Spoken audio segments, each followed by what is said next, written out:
Hold on. Gotta take her off.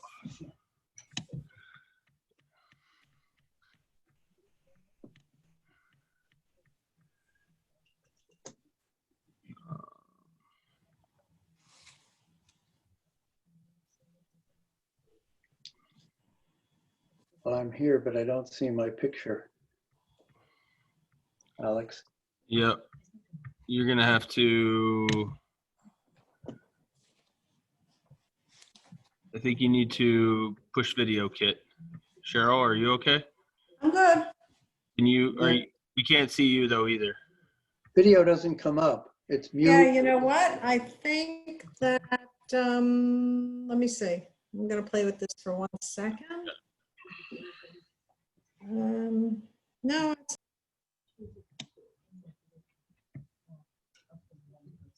okay.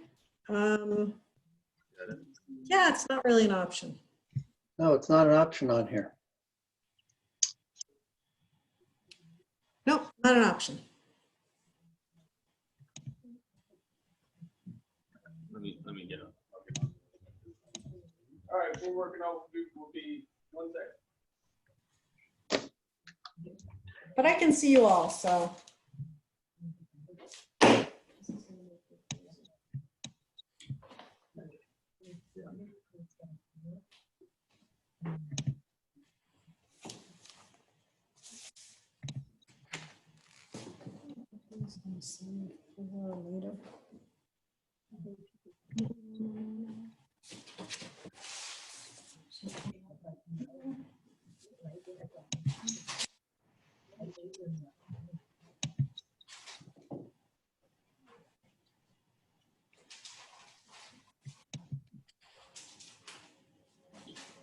Maybe you have to invite me or make me a participant or something. Yep. You can hear them. Oh, I see you, Alex. Yeah. We'll be right there. We'll be right there.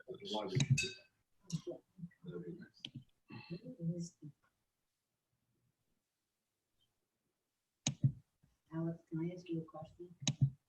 Here are my notes.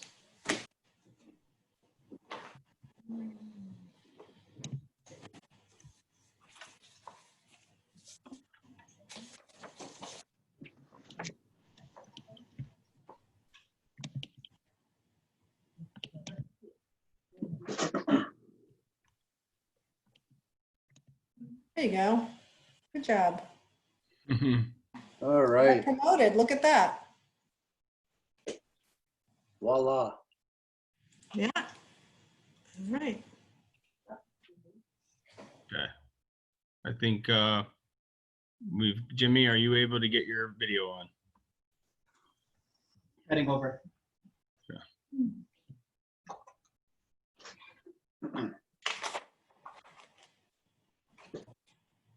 Who is admin?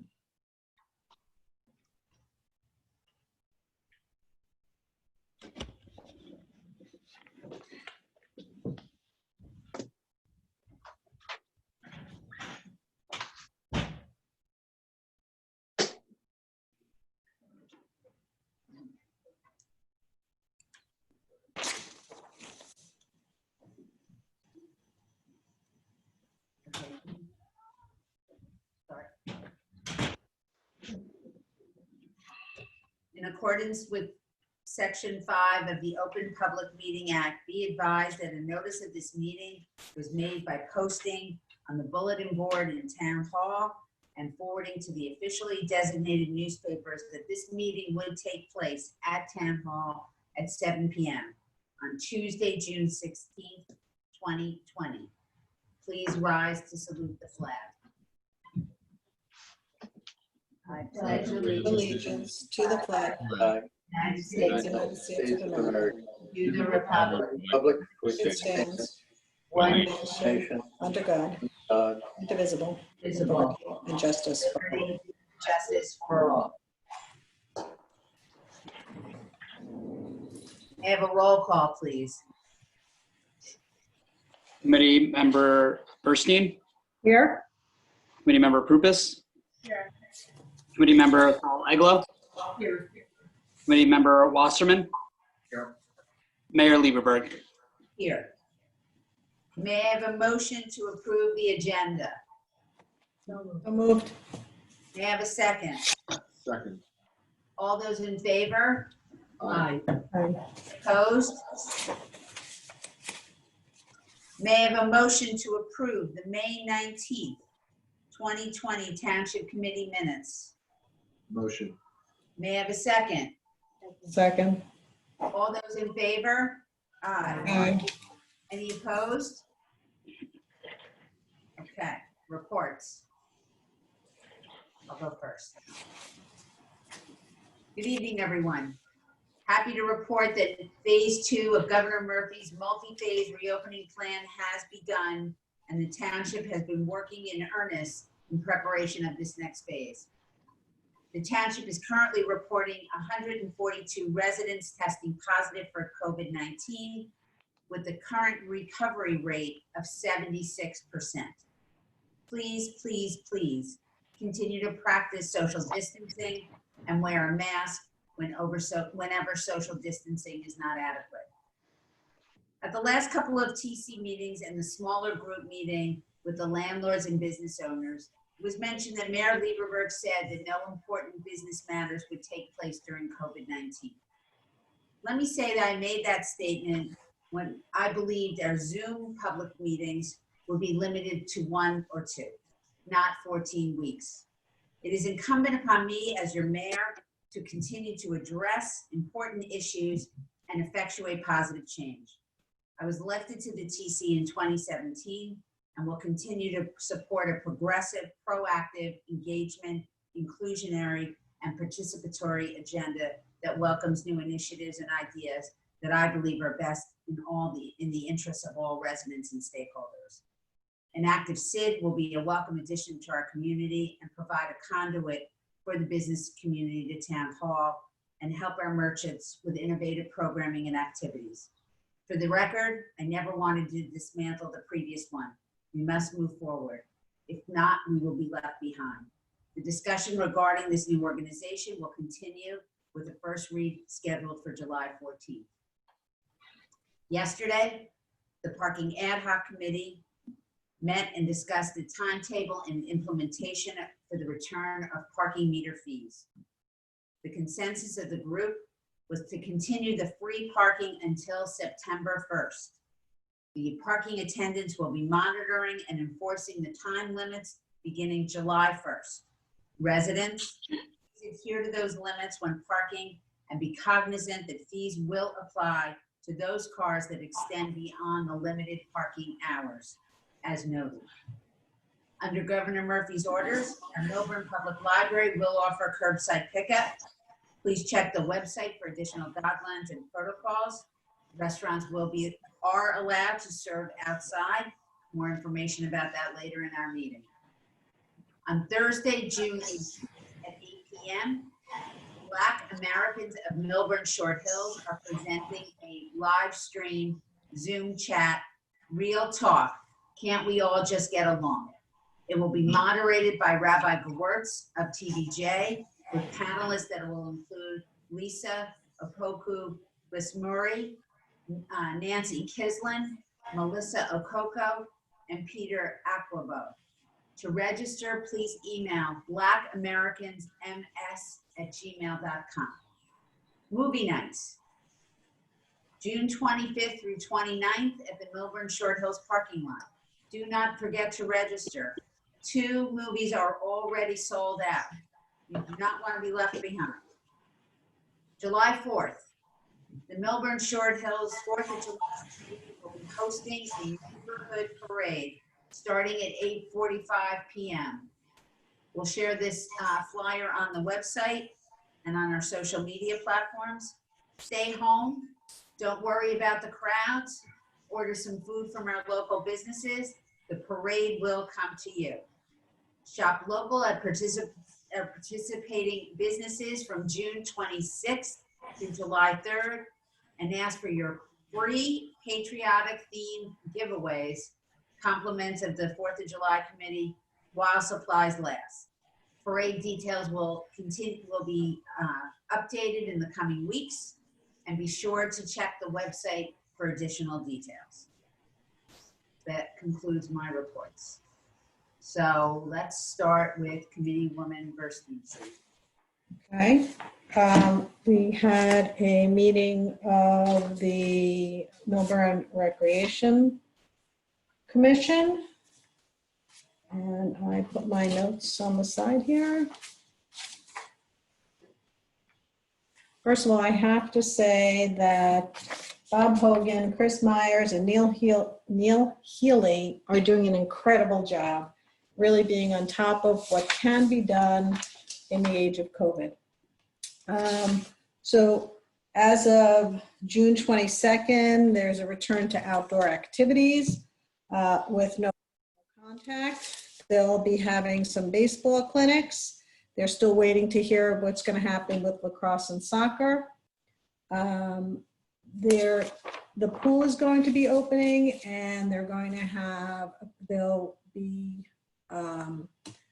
2 sessions. There will be no guests this summer, at least for the start of the season. There'll be no chairs, no tables, no lockers. There'll be restrictions in the changing rooms. They are going to have swim lessons. There will not be swim teams, swim meets, but there will be a swim clinic. These are what's planning. We are going to have playground camp, which is a lot of towns are not having their pools open or having camps. So our people have really worked really hard to be able to provide to our town what other towns are not providing to theirs. Let's see, there was a donation by the Girls Lacrosse Club of Milburn Short Hills. And a shed on the paper mill field has been donated. The donation by the Girls Lacrosse Club is a scoreboard for the paper mill field. I'm sorry, for the library field. And that's pretty much what's going on. Stay tuned for more information from the rec department. But they really have done it. Really, the shout out to them, kudos to them. They've really done a great job. And the library is not having a meeting, but yes, they are having. I'm sorry, we couldn't hear you, Cheryl. I said the library, we did not meet this month. Thank you. Diane? No reports. Deputy Mayor Secretary. Okay, so the Environmental Commission met on Tuesday, last Tuesday the 9th, and they're re-looking at the leaf blower ordinance. They're going back to the table for that and going to come up with some other alternatives. And then also, I don't know if you all got the email from Liz talking about the LEED certification. So about the 2 meetings ago, they unanimously voted that they wanted specifically the old Wells Fargo site to be for the township committee to make an ordinance to require that building and then subsequent buildings in town, if and when they should be built, to have LEED certification, which is a point system for different silver LEED they're requesting, and that it's made with a different point system about all the different elements of the building. So I told Liz that I would report on this, and I think that Liz or potentially Jorge might be calling in during public comment. So that will be continued. We have a planning board meeting tomorrow night by Zoom. Shade Tree is meeting for the first time since COVID started Friday, Zoom. PSAB is meeting July 1st at 8 a.m. That will be a Zoom meeting. I think that's everything I have to report. Yeah, good. Great. Thank you. Committeewoman Wasserman? Thank you. I want to invite everybody to our Pride flag raising, which is going to take place this Friday, the 19th at 3 o'clock. We had one postponement, and I hope everybody, I guess everybody can join us. There will be social distancing, and I know there are limits, so please bear with us. But I'm looking forward to that. And again, thanks to Committeewoman Eglo for starting that. But I'm very, very happy that we're doing that. And also, this weekend is Father's Day, and I want to invite all of our residents to join us downtown for outdoor dining.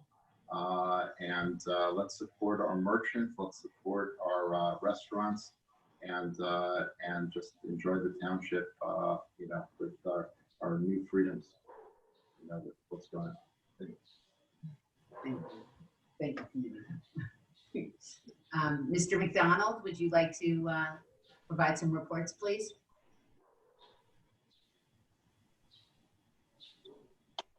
Sure. Thank you, Mayor. I don't know whether now would be the appropriate time to the committee to discuss and go over the outdoor dining plan, as there are some resolutions on the consent agenda regarding that outdoor dining plan.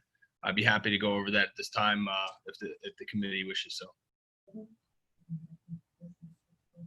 Okay, so Would you have to pull it off of the consent agenda?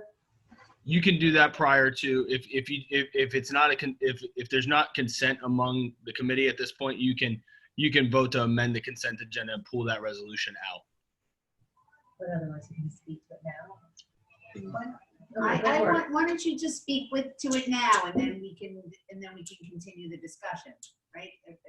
Or do you think it's best to? You know, honestly, maybe the best way to approach it would be to get to the consent agenda and then pull the resolution out and have a discussion about the resolution. Although not, everything about that resolution is a part of the plan, but I think that might be a cleaner approach. Okay. All right. The only other report I wanted to, I wanted to concur with Committeewoman Burstein that, the Recreation Department has been doing a fantastic job staying on top of the constantly shifting executive orders, in particular with the pool summer camps. We've also been assisting our local private clubs and giving guidance wherever we can. It is a constant sort of changing environment with regard to recreation issues. In particular, tonight in the mayor's message, we had put a link to guidance for sports. One of the confusing parts, I think, about that, and just to kind of get this out, is that non-contact sports practices can begin on June 22nd. However, competitions based on the risk level of the particular sport won't begin until July 6th. And I think that's just important for all of our coaches and different leagues and things like that out there, just to take a look at that if they haven't already, to get that ready. Just again, wanted to express the June 25th through June 29th at the Milburn High School parking lot. We do have 2 movies sold out already, so that Karate Kid and Goonies are sold out, but certainly there's spaces available. And just want to again commend the community on their generosity. There is a donation portion of that. There are 4 charities that will be split up. Whatever donations are received from that event, they will be split up among those 4 charities equally. And I'm just excited to present the outdoor dining plan and some ideas with the committee later on. And that's all I have. Thank you. Mr. Falcon, would you like to weigh in, please? No report at this time, Mayor. Thank you. Due to the COVID-19 pandemic, Milburn Town Hall will be closed to the public for this meeting. Directions to access our meeting via Zoom have been properly noticed. If you'd like to speak during the public comment period and you've joined in by computer or iPhone, please click the raise hand button. If you dialed in by telephone, please press 9. All members of the public wishing to speak will be into the queue to address the committee. Please state your name and address so your comments may be properly recorded. Whenever an audience or committee member reads it from a prepared statement, please email a copy to the Township Clerk's office at townclerk@milburntwp.org. To help facilitate an orderly meeting and permit all to be heard, speakers are asked to limit their comments to 3 minutes. You will be prompted when there is a 30 seconds remaining. This is a business meeting, and please do not address professionals or staff directly, and please direct all your comments to me. Please be patient, and we will address each member of the public. I will now open the meeting for public comment. Mayor, just sorry, one clarification. If you are calling in by phone, it is *9 to raise your hand. Just one. Thank you.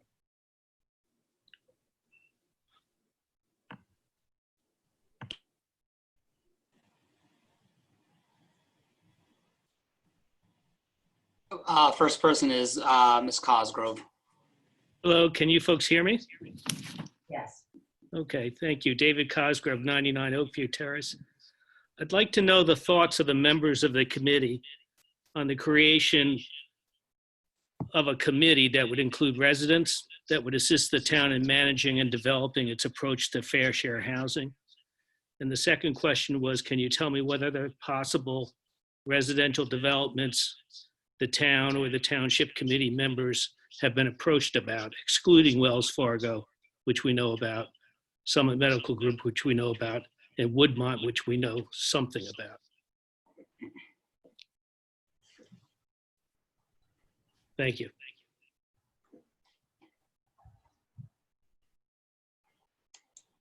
I have no comments on that right now, Mr. Cosgrove. I don't have anything to add. I'm all in favor of having a group of residents, that some kind of committee to manage and address all this. I'm all for it. And I would also add that I would be for it also. I mean, we like engagement. We have a lot of smart residents who want to do some public service, and we have plenty of room. So I would be for that also. Ms. Burstein, do you have anything to add? Nope, I have nothing to add. Okay. Thank you, David. Let's see. Nicholas is on.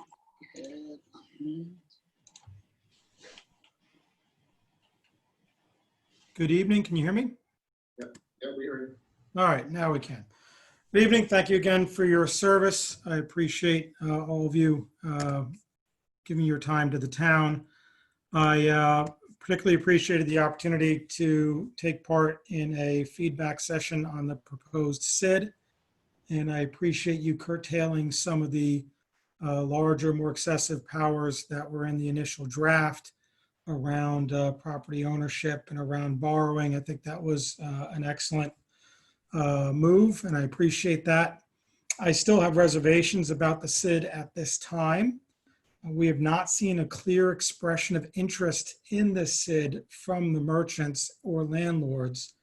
I spent some time this past weekend walking around downtown and talking to some of both, and I did not detect a groundswell of support for a bid, particularly at this time and particularly at this construction.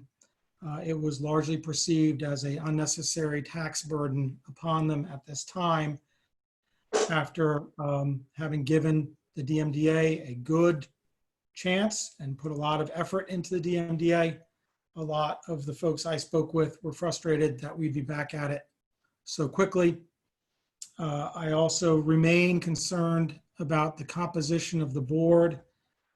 Business owners and landlords are not necessarily residents and therefore are not necessarily represented by a hand-picked board from the township committee. I firmly believe they deserve to have their own voice by picking their own membership and representation.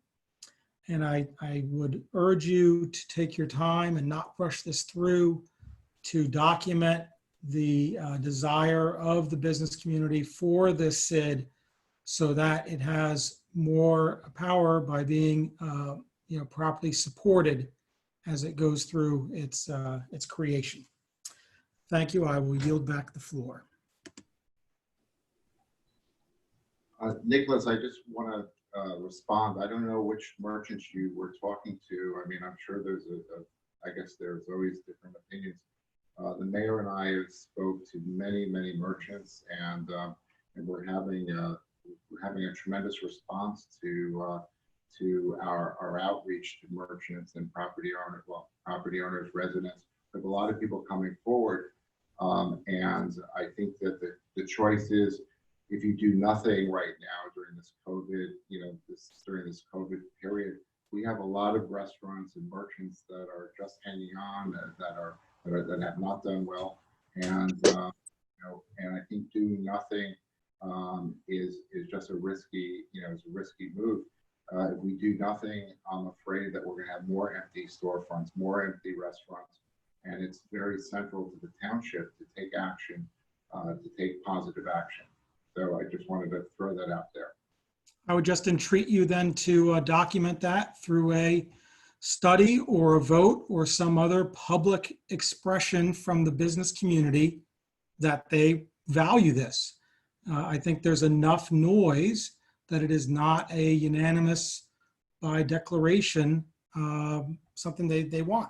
And You're advocating against this? I'm advocating as it currently is against this, yes. All right, thank you.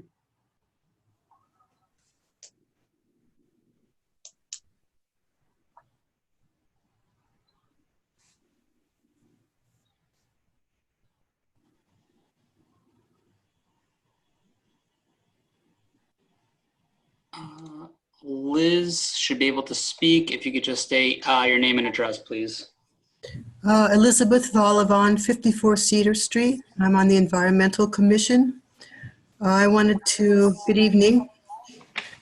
I wanted to introduce a concept that on 397 Milburn Avenue development that the Milburn Environmental Commission discussed and voted to encourage the Township Committee to add the requirement of LEED Silver certification to this development. Because currently there are no environmental regulations for the development, there is a ordinance for township-funded building projects. It's DRZ 531.2, which requires those projects to be LEED Silver, so this would match them. The LEED is a point-based rating system to build a healthy and energy-efficient construction, and it would benefit both the town and the individual residents by protecting the environment. It's a point-based system across very important metrics such as energy savings, water efficiency, CO2 emission reduction, improved air quality, indoor air quality, and the stewardship of resources and sensitivity to their impacts.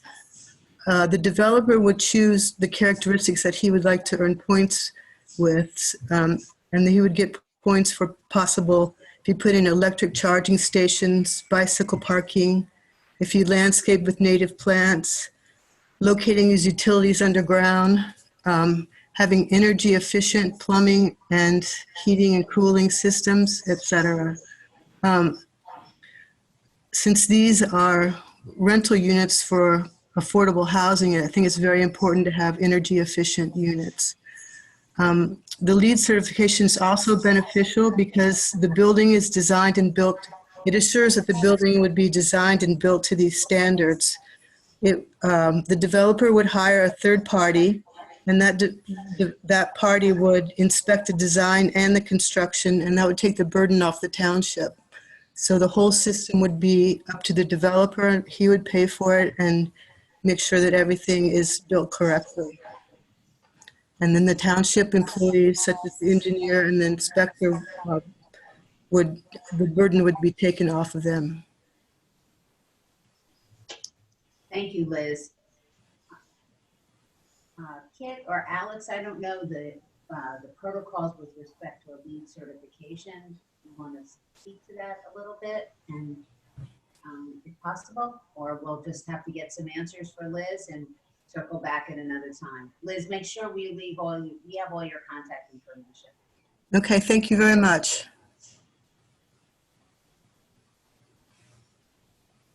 Yeah, do you want to answer to that, or? No, I think it's something we'll have to take a look at and get back, as has been suggested already.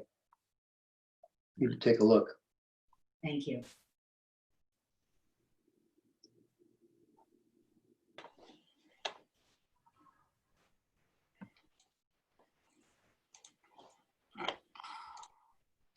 Milburn Short Hills Democrat Committee is the name. If you could just state your name and address.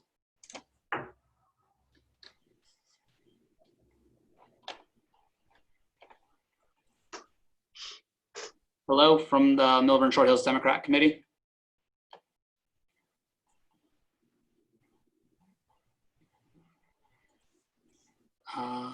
They've muted themselves. I think they're having audio issues.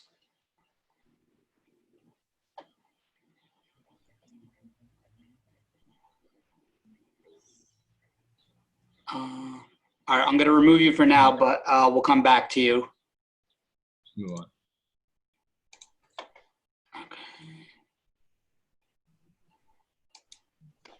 on. Bruce Hossman is on. Can you hear me? Yes. Yes, if you just please Okay, give your address for the record, please. I just want to say that first, that Footnotes has been in this town since 1959, and we were never approached at all about the SID. I also wanted to say that Millburn Township has an enormous amount of vacancies compared to the other towns that we're in, and I think that the SID might be a great idea, but just not right this moment. I don't know which merchants are going to open and which merchants are not going to open. We've only been open for 2 days. And so I want to know what the rush is to push this thing through immediately. That was my main question. Mr. Hausman, are you aware that we will not be assessing any property owners until the year of 2022? No, I was not, because I have not been part of this, and I was on the last Zoom meeting, but I did not know that. Okay, so what I'm going to suggest is that either Committeeman Wasserman or I will speak with you offline a couple of days and get you up to speed in terms of what's happening, so you can be more. That would be very nice. Right. So Thank you. we'll make that happen offline. Thank you very much for calling in. Sure, thank you.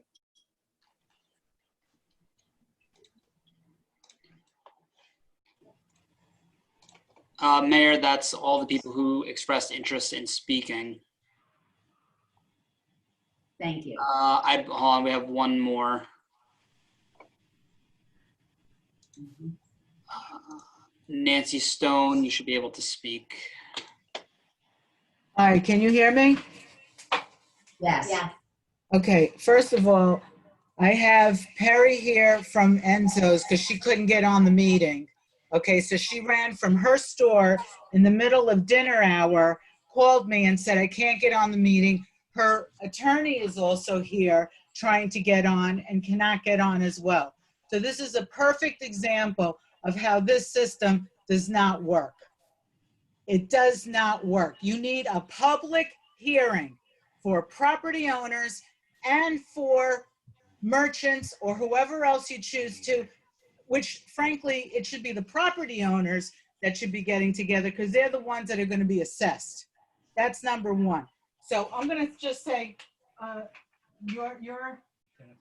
Kenneth Gerard is here in my office that they ran while she gave up her dinner hour to run to me and said, Nancy, how were you able to get on? Are you on? And I said, yes, I am. Do you mind if I come over? Not a problem. You have other people. I had George Eisenberg at my office at 7 o'clock in the morning, 7:30 in the morning, but last week for June 9th for the property owners meeting, because I thought there was going to be a separate merchants meeting in reference to this. From what I understand, Jackie, you shared that this was only going to be one meeting, and then the ordinance was going to be presented on July 14th. I don't care that this assessment is going to be next year.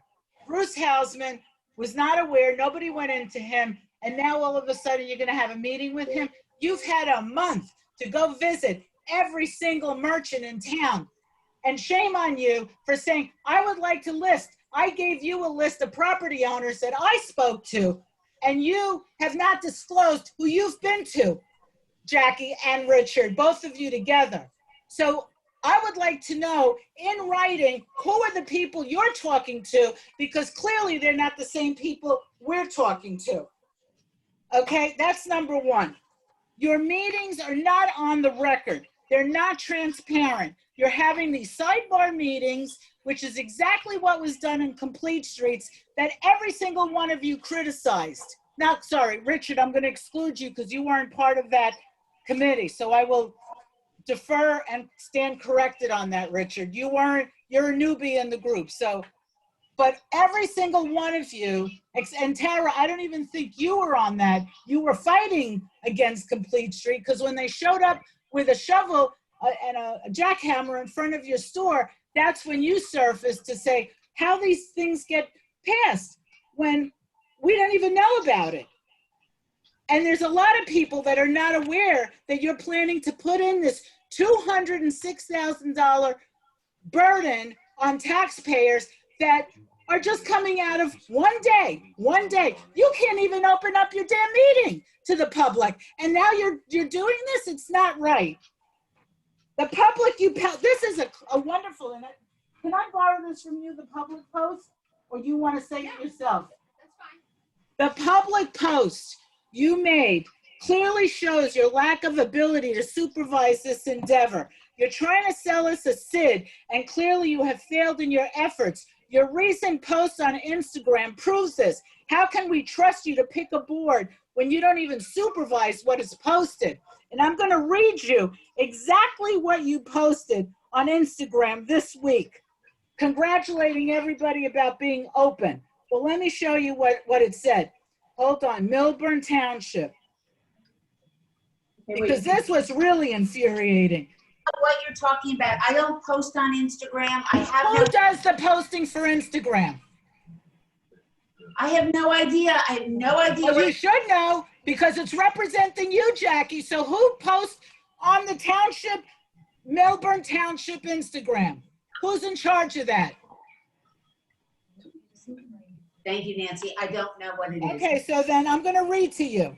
Per executive order, Nancy, number 150, outdoor dining and non-essential in-person retail begins again today.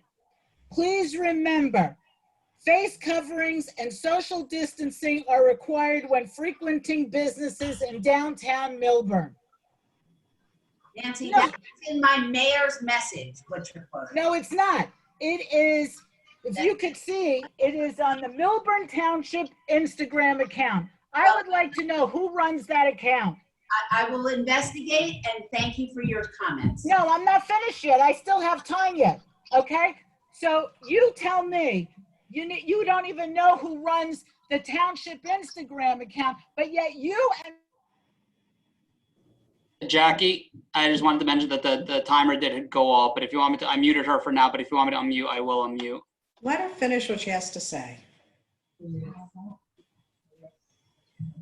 Just continue for the next minute. okay, so all I can tell you is the timer, I'm going by the timer, Jimmy, that you have on that. That's Clock the there. second round, Nancy. You've already exceeded the 3 minutes. Well, you know what? Now I'm going to have I'm going to raise my hand again, and don't think it's me. It's going to be Perry because she can't get onto the meeting and neither can her lawyer. So now I'm going to lower my hand. You can't even answer us who's running the Instagram town account, and yet you're picking a board for a SID that's going to be in charge of a $206,000 budget. You should be embarrassed. I'm lowering my hand now. And now I'm going to raise it again. Good evening, can you hear me? Yes. Hi. First of all, I just want you to tell you, I was having a difficult time during your June 9th meeting. So I hope that you extend my time period. Otherwise, I'll come out to town hall so you can hear me. First, I would like to say that I have contacted the DCA, and I was told that these meetings could have been held in town hall under social distancing. Considering the difficulties that we have attending the video meetings, myself, here I am on curbside, running from my business. Hi, Alex. Running from my business to attend to this meeting. How unfair and how injustice. And why wouldn't you exercise the option to do social distancing as I am in my restaurant at this time as of yesterday? Okay, I'm going to continue. And will, I'm going to get rid of an echo. And will the mayor finally answer my question? Why will you not stand by your statement from the March 12th mayor's message? Already addressed that earlier in the She meeting. wasn't on the meeting. She wasn't on the early part of this. You want to address it again? Addressed it in my opening statement. But she couldn't get Can on. you kind enough to repeat it to me, please? You can read the transcript and I will send you a copy. There is no transcript at this time. I'm waiting. Okay, next question. I got you.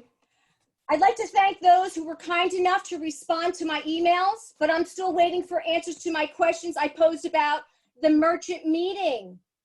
Where and when is that meeting? The only responses I've received were vague answers in the fact portion under the proposed SID. Okay? So we didn't hear a complete answer. I appreciate that you used some of my questions, but you vaguely answered those questions. So do we have that set meeting yet, Mr. Wasserman? Hi. Just for the record, Carrie, we had the meeting and I don't know, maybe there was a misunderstanding. When was that meeting, sir? That was June 9th, Perry. That was a property owner meeting, and I have specific video verbiage from Tara, the mayor, and Mr. Wasserman, specifically stating that you were gonna have separate meetings. And in fact, now you are not allowing those meetings. Please let that go on record. Thank you very much. I'd like to move to my next question. I found it no, I'm done with that question. You've answered it. I found it concerning when the township attorney stated in his June 2nd meeting that there have been no changes, no inclusions, or exclusion. For his statement was very concerning, considering he is there to advise the board. And if he wrote, he should be clear with his answers. But there was no actual response from that TC. And however, is the example of the accountability we can expect. You should lead by example. I did hear from Diane Aglow, and I am very grateful. However, Mr. Wasserman, I find it difficult to trust what you say at this point because you, like Alex, have done the total opposite of what you have stated. I do see the corrections in the facts that it was stating that there were changes, so I'm glad that it was recognized. Nancy has spoken already about my concerns about the Millburn Township Instagram post. And I would like to say, I'd like to add to her comments, where is there any mention of the Upper Milburn Avenue, Chatham Road, and Morris Avenue? There has been a constant acknowledgement of downtown and Milburn, specifically in the master plan, and Mr. Wasserman and Mayor, Madam Mayor, only constantly over and over again state downtown and Milburn. You can go back, you can listen to the tapes yourself. How many times I've actually heard Short Hills, non-existent. And you want us to buy into the proposal that's being forced upon us? Has there been any other plan to help the merchants? Is this all that Alex brought to the table? It states that in the master plan, that the township and the chambers are encouraged to be working together. Are you aware of that? Mayor, I just want to let you know the timer went off, just so you're aware. And why wasn't the chambers of commerce utilized at this time in the past 4 months? There is no chamber. Next, I'd like to add, I would like to also state that Ms. Purpose stated her statement and choice was totally discredited Nancy Stone's property owners and her merchant list of those who opposed this SID was wrong, and it was disrespectful, saying that they were false and not fact checked. Would you say the same about my signatures of my property owners and merchants that also disagree with this proposed SID? With the unfortunate closures, I was only able to reach a small portion of our merchants. So at this point, I asked the Township Committee, stated that when they've spoken to many property owners and merchants, just which property owners, which merchants you've spoken to, what was the percentage that you spoke to property owners? What was the percentage you spoke to merchants? These are very valid and important questions. I want to know, what questions did you ask these property owners and merchants? How did you pose these questions and your proposal to these property owners and merchants? What questions were asked? Why is all the property owners and merchants that I've spoken to, Upper Milburn Avenue, Chatham Road, and Morris Turnpike, haven't heard from anyone? Since your last meeting, since June 2nd, you also stated that you were going to be contacting and email the merchants. Well, I'm still waiting for that. Mayor stated in the... Thank you for your time. It's time to move on.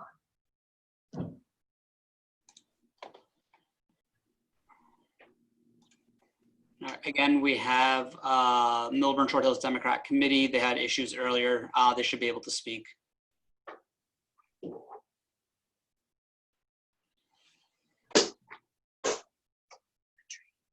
They still might be having audio issues. We cannot hear them, but they are able to speak.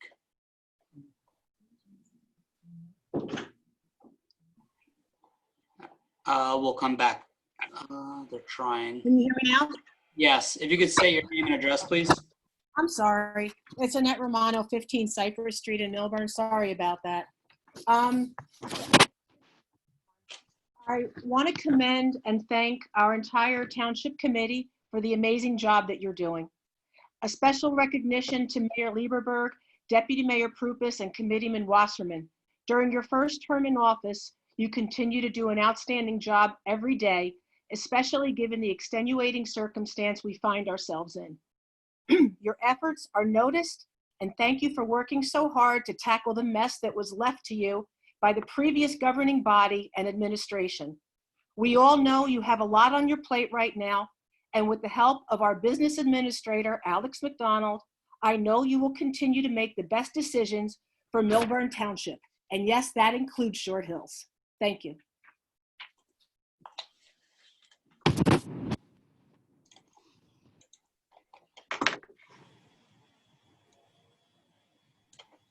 We have Jean Pasternak. Hi, good evening. I'd like to ask, I'm sorry, Jean Pasternak, and I'm at 342 Hobart Avenue. I'd just like to press a little bit further with what Nancy and Perry are asking. Is there a reason why there was a survey that never was conducted of all the merchants and all the property owners prior to the SID concept being even formed?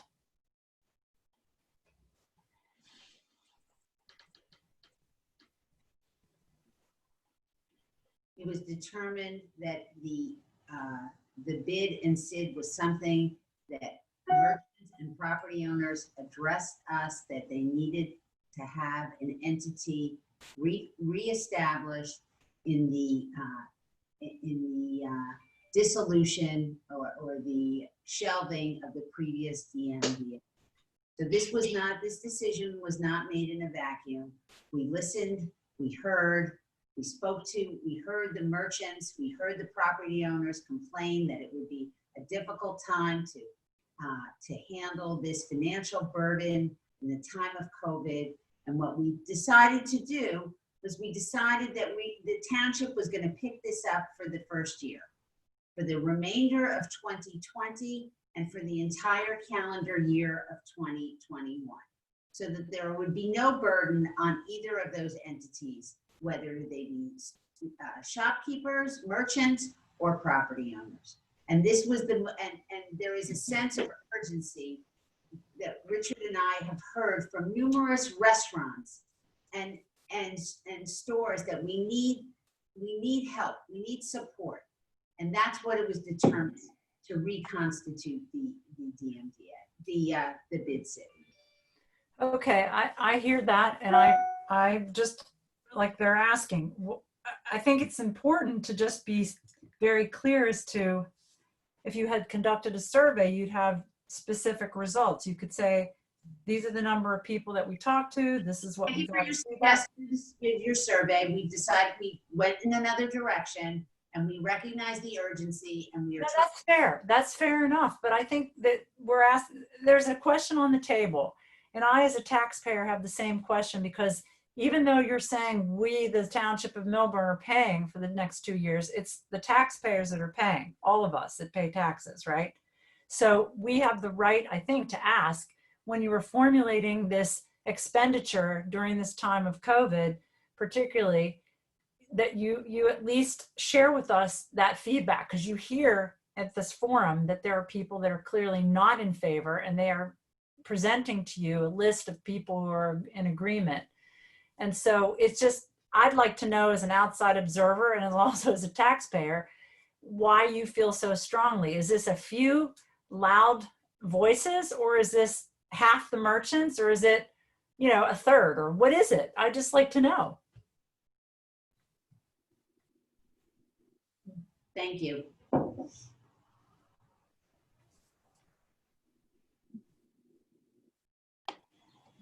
Mayor, the only person left is Nancy Stone again. If you want me to allow them to speak, I can allow them to speak.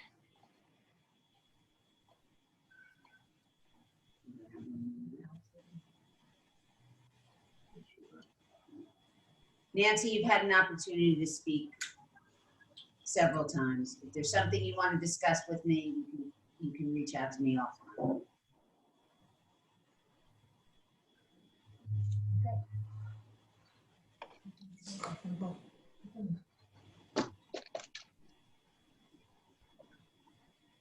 I will now close the public comment period.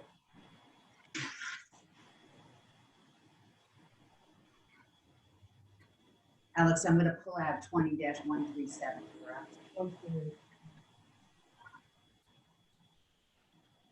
Yes, that is correct. 137 or 138, or is it? 137. Wait, Alex, isn't it also 138, which determines where we're, what our plan is, what parking we're taking away, and what the plan is to? No, 138 is just a waiver, a permission for Essex County. I have Corrected. Alex, I have a quick question for you. We talked about putting back those spots in front of the movie theater on the south side of Milburn Avenue. That would have to have been done by ordinance. We are okay to do that with it closed. The fire department is aware, and they are okay with that, with the usage of those spots. Got it. Thanks. And we can talk about that more when you present the option. Right. Thank you.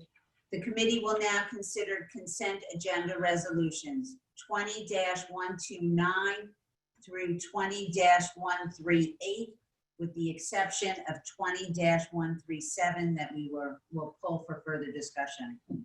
Are there any comments from the committee in regard to the items listed on the consent agenda? Yes, Mayor and Alex. I guess I need some clarification of what 127 is versus what's 138, and where are we discussing what we're going to be offering to our restaurants. So if you could give me an exact clarification, I would appreciate that. I don't know what I'm voting on here. Sure. Resolution 20-137 is a relaxation of the rules regarding dining in municipal parking lots, streets, and various areas that may be established by the township to help accommodate additional outdoor dining. That the second resolution, 20-138, is a resolution that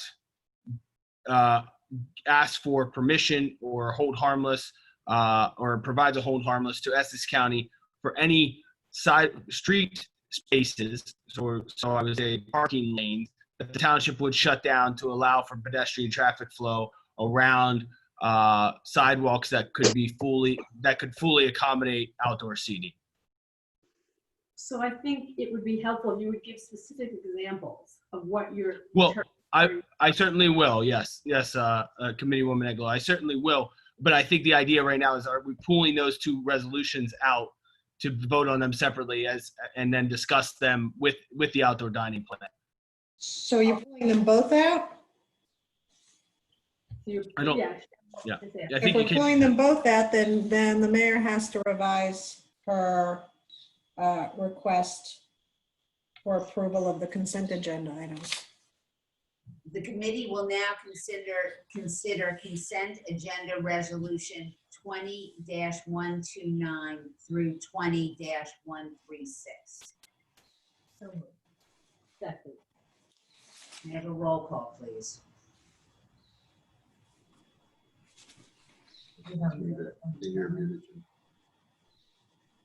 Apologies. Committee Member Burstein? Yes? Committee Member Prupus? Committee Member Thal-Eglo? Yes. Committee Member Wasserman? Yes. Mayor Lieberberg? Yes.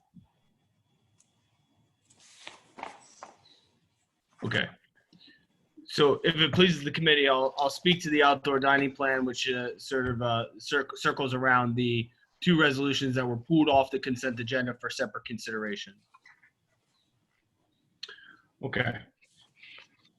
So the idea was to try to provide some additional space accommodation, or certainly help out in any way that we can when it comes to the opening of doors for non-essential retail, as it's been dubbed through the governor's office, but general retail and outdoor dining, because at this time businesses, particularly restaurants, are not allowed to have patrons indoors, but they are allowed to provide outdoor dining. You've seen some of the restaurants in town have nicely provided for some of that outdoor dining.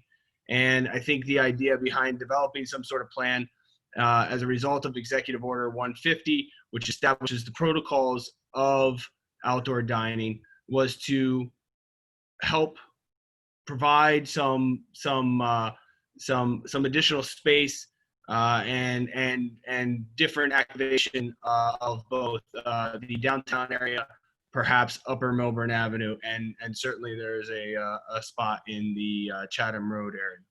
So again, Executive Order 150 paved the way for outdoor dining. It has several protocols that are established in it. Tables have to be 6 feet away. You're allowed to use a bathroom. However, you have to use a mask going into a store.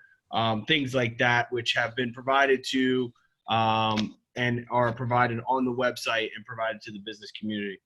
So what we did was we proposed several locations throughout the business districts to see if they would have some consideration, not only from the committee, but certainly also from the businesses.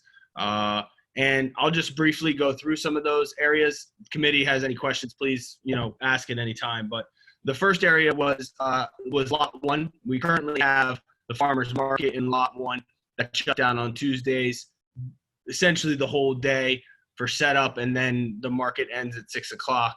The idea was to continue to keep this closure. It's approximately 17 spaces, Monday through Sunday, where restaurants could utilize this space if they so choose. We have had interest from a restaurant already, and that they would be able to use that space with the exception of Tuesday because of the farmers market. Again, this would shut down 17 spaces. and I think it can be adjusted depending on the interest or the use of that area. There was some discussion about Essex Street parking spaces. And again, I think it should be clear that the resolution before the committee 137 is to allow for flexibility and adjusting to the needs, the desires, the wants, the requests, things that may happen as we continue to navigate this outdoor dining COVID world as it is right now. And hopefully we'll see some indoor dining in the very near future. But the next area was the Essex Street parking spaces. There are a long row of restaurants that could utilize sort of the full width of the sidewalk, where we could block off parking lanes to allow for pedestrians to traverse those areas. We did reach out to the restaurants in that area. It was very mixed in terms of their response. However, again, this is about being able to provide options. So at this time, I don't know that would necessarily be utilized, but it may be a request in the future. South of Main Street, the parking spaces after the bus stop, similar concept. Be able to block off that parking lane so that pedestrians can traverse that area, and the restaurants can use the full width and expanse of that sidewalk. Lot 11, which is beside the Boxcar restaurant at the Short Hills train station. Certainly there's an underutilization of commuter parking right now, and in general, parking lot parking where permits are required. However, this space could provide some additional outdoor dining, not only for the Boxcar, but if Curry Tub or Brooklyn Pizza were also interested, that could be an option.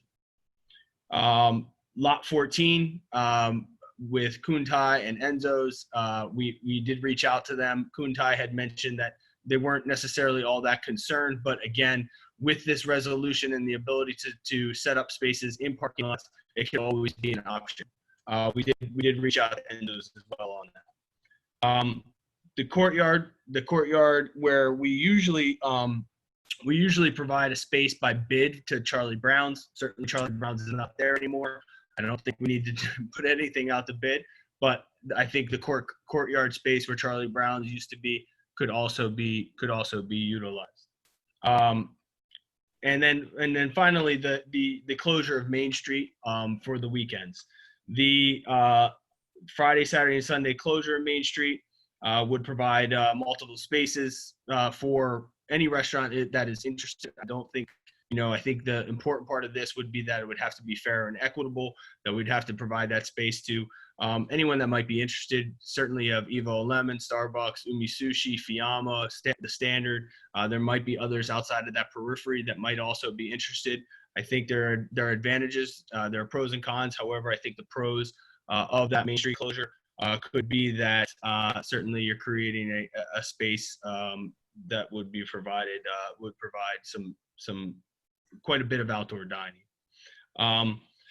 So we would also have to establish some additional rules, which I've provided this in a document to the committee, but it's not a public facing document, which I'd be happy once the decisions are made, we'll put a nice document out regarding some of these additional rules. The most important part of the rules on the outdoor dining is that there's no smoking allowed in outdoor dining under Executive Order 150. And I know that might be a little bit confusing because normally outdoor dining would be permissive of that. But also, one of the things that if a restaurant is transporting any food to an off-site location, for instance, Lot 1, that food would have to be covered on transport. There are some other considerations. Certainly the resolutions that are being passed tonight to hold harmless Essex County for any street lanes, parking lanes that would be shut down, as well as the ability to have restaurants operate in our parking lots, which is not normally done. And also, allow restaurants, which a lot have already done, which is to ask their neighbors if they can extend sort of horizontally as well on that space. And thankfully, a lot of them have done that. They've provided that information to the township to let us know that the neighbors are consenting to that. So there's a lot of good neighborly stuff going on out there with outdoor dining. So happy to see that. So those are the ideas. Those are and certainly things will come up, and I think that there will be. I'm remiss also that the other idea would be to provide to push out the bollards on Milburn Avenue to allow for additional space, not only for La Strada and Salad House, but also to allow for when additional space when sidewalk sales and different things are put out on the sidewalk. So all those, I think, again, these are just ideas that were put together in a plan. Certainly, wanted to discuss this with the township committee and in particular, get consensus on some of the larger items, in particular Lot 1 and the bollards and Main Street closure. Mayor, I have the floor. Yes. Okay. So I do have a few questions. So the first time we really talked about this seriously was yesterday afternoon at 1 o'clock. So it's all fairly new. I'm wondering why you didn't mention the little parking lot behind Dunkin' Donuts and La Strada that butts up to the courtyard versus taking away all the parking spots and moving the bollards out, losing like the entire lane of parking. And my concern with that is, I understand this is a great opportunity for our restaurants. They need outside dining. My concern is if you move the bollards out, what happens when the UPS truck comes, when the FedEx truck comes, when the delivery truck comes? There now will be in the lane blocking the traffic. Would we want to consider, before we do that route, let these restaurants, Dunkin' Donuts, La Strada, they can have the entire little parking lot, which is and take the entire courtyard, and then see if we need the overrun of the Milburn Avenue, moving the bollards forward.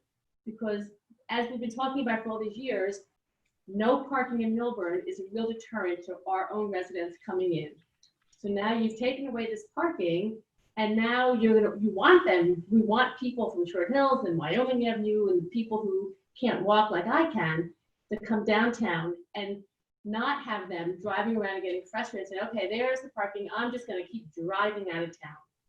So I'm wondering why we haven't considered, Alex, as you drew this plan up, why that wasn't considered. You could block that off with the Jersey barriers. It could stay closed.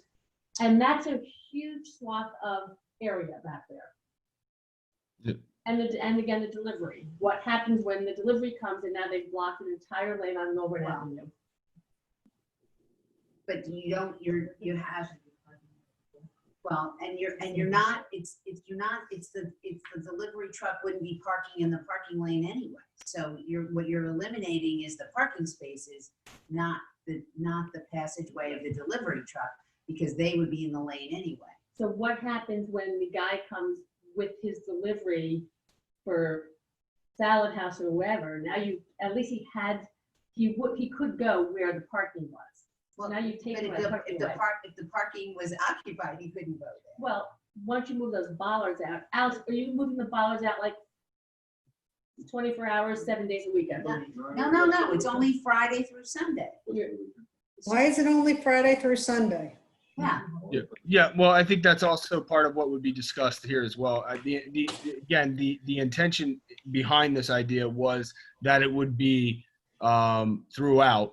And the reason for that too is that certainly one of the considerations in all of this is how do we provide more space for businesses and restaurants and things like that, but also the consideration is how do we provide more space for pedestrians, people that are trying to traverse the sidewalks in quote a socially distant manner. I think parking right now shouldn't really be a huge concern. You have commuter parking lots where New York's not open. So you're not going to have the numbers of commuters. You're going to have a lot of parking available for anyone who wants to come downtown. Cheryl, and part of the historic problem has been people have not wanted to park at the deck, which is totally available, to come downtown. I'm just putting this out there. Why are we not considering behind that little parking lot before we move? And are we moving the bollards out? Now I'm getting two things. Friday to Sunday, or are you moving the bollards out permanently for the month till July and August? The intent was in the plan was to move the bollards out permanently on that north side of Milburn Avenue. However, if the committee, you know, has a different thought or would like to, you know, ease into that or whatever, you know, that's up to you guys. So I would say try the back end first, but obviously that will be for you. My other concern is that I discussed with you, Alex, is I believe closing Main Street is not in public safety. I don't know if you've gotten back from the fire chief, the police chief, and EMS. I believe that we have not closed that road since Oktoberfest 4 years ago. And having Main Street open is the direct route to St. Barnabas Hospital. So I'm just putting that I am not in favor of closing down Main Street. And I think for public safety reasons, that is a very bad idea. Okay, and just to speak to that point, I did speak and certainly would not put this necessarily you know, put this on here in not speaking to police, fire, and EMS, and I think that again in speaking to them, they are okay with the plan. They're going to, again, assuming that the committee is okay with that plan, they're okay with the plan. And I think the important part about the Main Street closure is that this would be, you know, we'd have to evaluate how everything went, you know, and looking at that and making sure that, you know, if there was something that was going to be prolonged, certainly we'd have to make sure that it was prolonged in a responsible way and make sure that, you know, all goes well there, so, and evaluate it. But yeah, yes, all three of those agencies were consulted and checked in. And signed off in writing that they're comfortable with this plan? Well, when we have the actual closure plan, I'm happy to have them, you know, review it and sign off on it if they're comfortable with it. Okay, so just to be clear, so there's, you know, transparent, everyone knows what we're talking about. Moving the bollards out on a trial permanent place, permanent on the north side of Milburn Avenue. There'll be no parking from Dunkin' Donuts to Starbucks. And the closing Main Street, if they all or you all approve, from Friday afternoon till Sunday. Okay, so Milburn Standard, who's hopefully going to be busy on the lunchtime and the weeknights, they can speak to their neighbors and spread their tables out the entire, they're the only restaurant now on Main Street. They theoretically can spread their tables out the entire length of Main Street, correct? They took over Pizzetta. Well, yeah, Fiamma there too. Yeah, Fiamma. But Fiamma, but Alex spoke to Fiamma. They have SC, they're going to go across the street if they choose to. No, Fiamma, I think, again, Caramia is the one that would like to use across the street. Fiamma would use Main Street. But again, I think Main Street comes down to the fact that, you know, one, you're right, Diane, Committeewoman Eglo, that there are, you know, that the Millburn Standard is sort of the largest restaurant there and has the most frontage and things like that. But I think it's important that whatever is done there is done in a fair and equitable way. So if there's another restaurant that might be around the corner or down the street or something like that, and they're okay with transporting their food there and setting up tables, I think we have to be receptive to that and work with them and accommodating to that. I actually think it's going to be interesting to, you know, for Father's Day, to have extra space outside, especially in this COVID environment, to let our restaurants, you know, do some business and to let people enjoy, you know, the township. I think it's a great, you know, timing wise, it's a really good time to do this. But I do appreciate, you know, Committeewoman Eglo's thoughts in terms of, you know, making sure that we do it in a safe way. I also might recommend, Alex, that we have better, you know, good signage so people kind of can see where they can park or where maybe trucks that have to do deliveries. Maybe we can have a natural, like, you know, maybe we can have signage for, you know, delivery trucks, or, you know, let people know where, you know, that the parking deck is open. You know, let's make sure it's clear to everybody, so it makes it easier. but I would be totally, I know that a lot of our neighboring towns are doing this, and especially people are still nervous about, indoor spaces. And our restaurants and merchants have been suffering, and it'd be a great time to let them give this a try. So to your point, committee, oh, sorry. Sorry, Karen. which is just a follow-up. I think that's why we have to do it 7 days a week or however many days we want to do it. But I don't think we should limit it to the weekends. You closing Main Street? You think No, that- not closing Main Street. No. But the rest of it, closing Main Street for sure, we should limit to the weekends. No, but the rest of it, to have the ability for them to spread out over the town otherwise.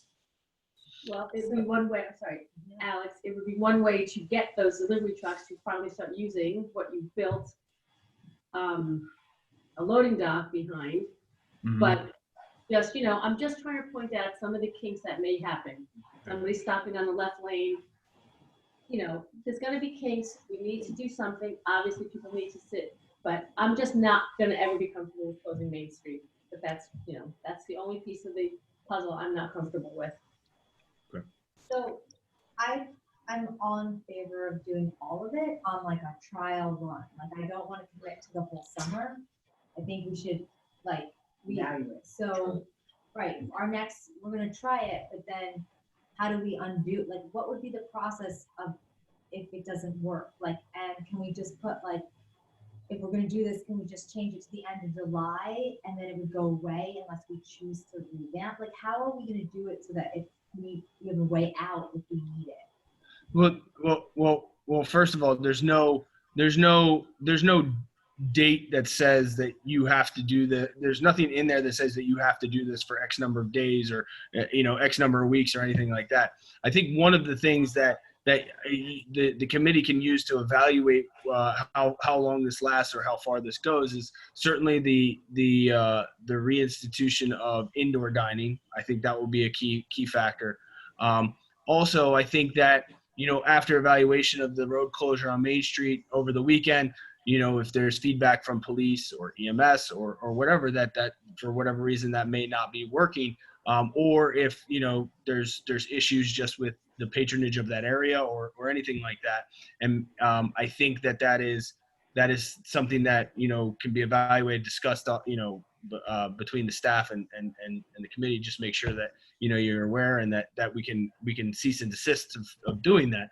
However, I think there's a degree of commitment here too, because if we're saying to the restaurants, hey, look, the space is going to be available, and you want to buy a couple extra chairs and tables and stuff like that, and I think there's a degree of commitment there as well. And to Committeewoman Eglo's point earlier, there may be other areas too that make sense in expanding, or even Lot 1 expanding that use. People may become interested over additional time. You may find that restaurants, maybe with the exception of sort of disruptive actions or whatever, but they may say, hey, look, lot 1 is a great idea, and we'll continue to use that. And if the township committee is okay with that could extend for the entire summer. So I think it's a constant discussion on the matter. If we're gonna say, buy some tables and chairs, so can we put a date on the commitment that we're gonna give it a try for before, barring any big emergencies or safety issues? Or we're just gonna leave the whole thing open-ended and we'll discuss it at the next TC meeting? I mean, Alex, are we going to her point? Are we planning on doing this trial for this weekend and then the next few weekends? I mean, what are you envisioning until we reconvene? Yeah, I mean, I'm envisioning that certainly as long as outdoor dining is the only mode of dining, and that the closure of Main Street is successful in its first weekend, its trial weekend this weekend, then I think that the idea would be to continue that. As long, again, as long as necessitated or committed to by the committee. I mean, if the committee wants to say, look, at the next township committee meeting on July 14th, we're gonna evaluate and perhaps, cease all of this action, then I think we can certainly do that, and those conversations we'll have prior to that. I think the key is communicating. Never mind. Can I make a point? Yes, please. In the last paragraph of this resolution, you delegate to the business administrator the power to relax compliance with 4-40 and may require alternative arrangements as appropriate to maintain order and enhance public safety. So if anything that were to be put into effect was obviously turned out to be a debacle, you wouldn't have to wait till the next meeting. Alex has the authority to make whatever arrangements need to be incorporated to surmount, problems. And I'm sure he'd do that in consultation with you, but it is in here that those changes can be made under the authority that you've granted to the business administrator. So I think we should use the sign, maybe the electronic sign where it's at a town hall, reminding people about the deck. And maybe, Alex, you've got that portable. Yep. It's really The variable message board. Yep. to go, like Cheryl said, to the deck. Yeah. Because we don't want people getting frustrated and angry. And Alex, in terms of your plan, in terms of communicating to the businesses, restaurants, merchants, what's your plan? Like, how are you going to tell restaurants, okay, this is what's happening this weekend? I mean, are we sending them an email? Are we going to like say, go over there tomorrow and say, guys, you're getting that. You're going to need 4 tables. This is running this weekend. We are, social distancing. These are the rules. And you have a great opportunity ahead of you for Father's Day. I mean, is that what's your plan? Yeah. So we've already initially reached out to many of the restaurants. Some of them we didn't get through to, but a lot of them we did. We've had brief conversations with them. Walked down Millburn Avenue, talked to a lot of the briefly to the merchants on Millburn Avenue that are open, and so that was sort of the initial sort of here's what we're thinking. Here are some of the ideas that are going to be passed by the committee, and then tomorrow we're going to walk around a group of us, certainly anyone on the committee, welcome to join.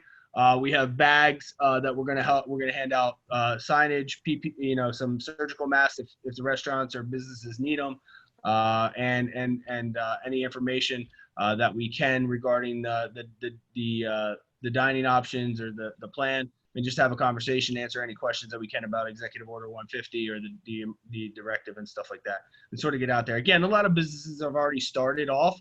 A lot of them are set up great. I mean, and we've been monitoring sidewalk cafe licenses and approving them as they come in and things like that. So it's worked out. And certainly, anybody that might have tables and chairs out, will give a friendly reminder and make sure that they're that they have their sidewalk cafe. Again, there's no fee this year. We just want to make sure we have insurance and all that. So, so to your point, Committeewoman Wasserman, we're gonna go out and talk to people tomorrow.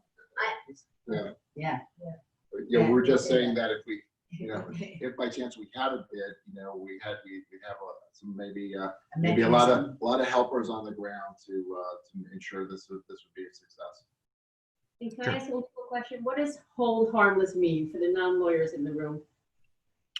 That means if something happens, in particular, if that lane is closed, if that parking lane is closed, and somebody barrels through water-filled barriers, that we as a municipality would not be able to hold the county liable. Get that right, Kit? Well, yeah, you would indemnify them from liability. Yeah, you would retain the responsibility. Thank you. Alex, I have a committee. I have, I just want to, with the flex parking on the north side, I want to make sure it's utilized. If it's not utilized, I'd like to, consider using it as parking. So I only want to have the bollards pushed out if it's like being utilized in that way. So we'll see, we'll try it out.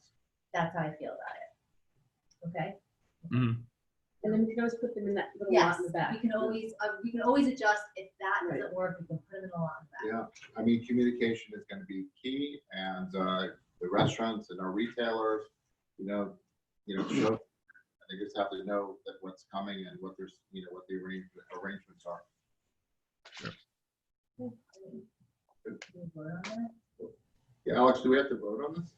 You just have to vote on the resolutions. And I just would like, I mean, I'm sure there's I think I've heard it, but consensus on the closure of Main Street for this weekend to give it a trial run and see how it goes. I'm good with that. Yes, I just want to know, do you know what the hours will be so we can share that? Yes. Right now, the hours are going to be a closure at 4 p.m. Friday, and they'll reopen early Monday morning before anybody's on the road. So, Mayor, you'll need separate votes on 2137 and 2138. Okay. Okay, so first, why don't we'll approve the consent agenda items 20 first, and then go to the other two individually? Is that what you're suggesting, Kip? Okay. May I have a motion to approve resolution 20-137, which is listed on the consent agenda? So moved. May I have a second? Second. Roll call, please. Committee members Burstein, Yes. committee member Prupus, committee member Thal-Eglo, committee member Wasserman, Yes. Mayor Lieberberg. Yes. May I have a motion to approve resolution 20-138? So moved. May I have a second? Second. Roll call, please. Committee member Burstein, Yes. committee member Prupus, Yes. committee member Thal-Eglo, Yes. committee member Wasserman, Yes. Mayor Lieberberg. Yes. Thank you. Ordinance 2556-20. Ms. Krupas, you are scheduled to sponsor this ordinance. I present for consideration an ordinance entitled Ordinance Number 2556-20. Bond ordinance providing for the township's allocable share of the flood mitigation facilities project, phases 1 and 2, of the joint meeting of Essex County and Union County, by and for the township of Milburn, in the county of Essex, state of New Jersey, appropriating $1,650,000, therefore, and authorizing the issue of a $1,650,000 bond or notes to finance the cost thereof. Alex, do you want to just kind of once again give a brief explanation? Sure.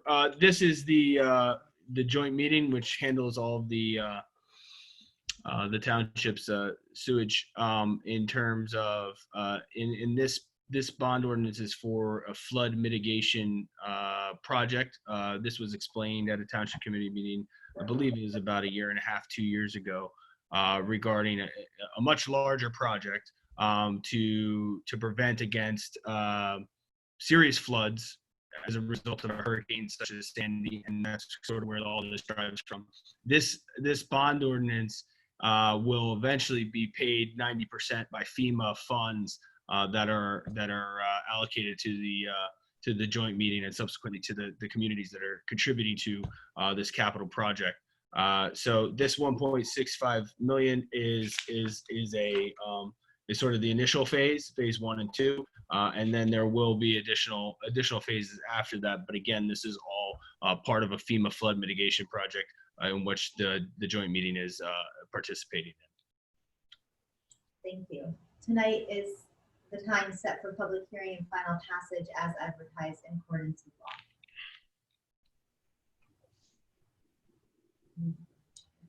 law. I declare this hearing open.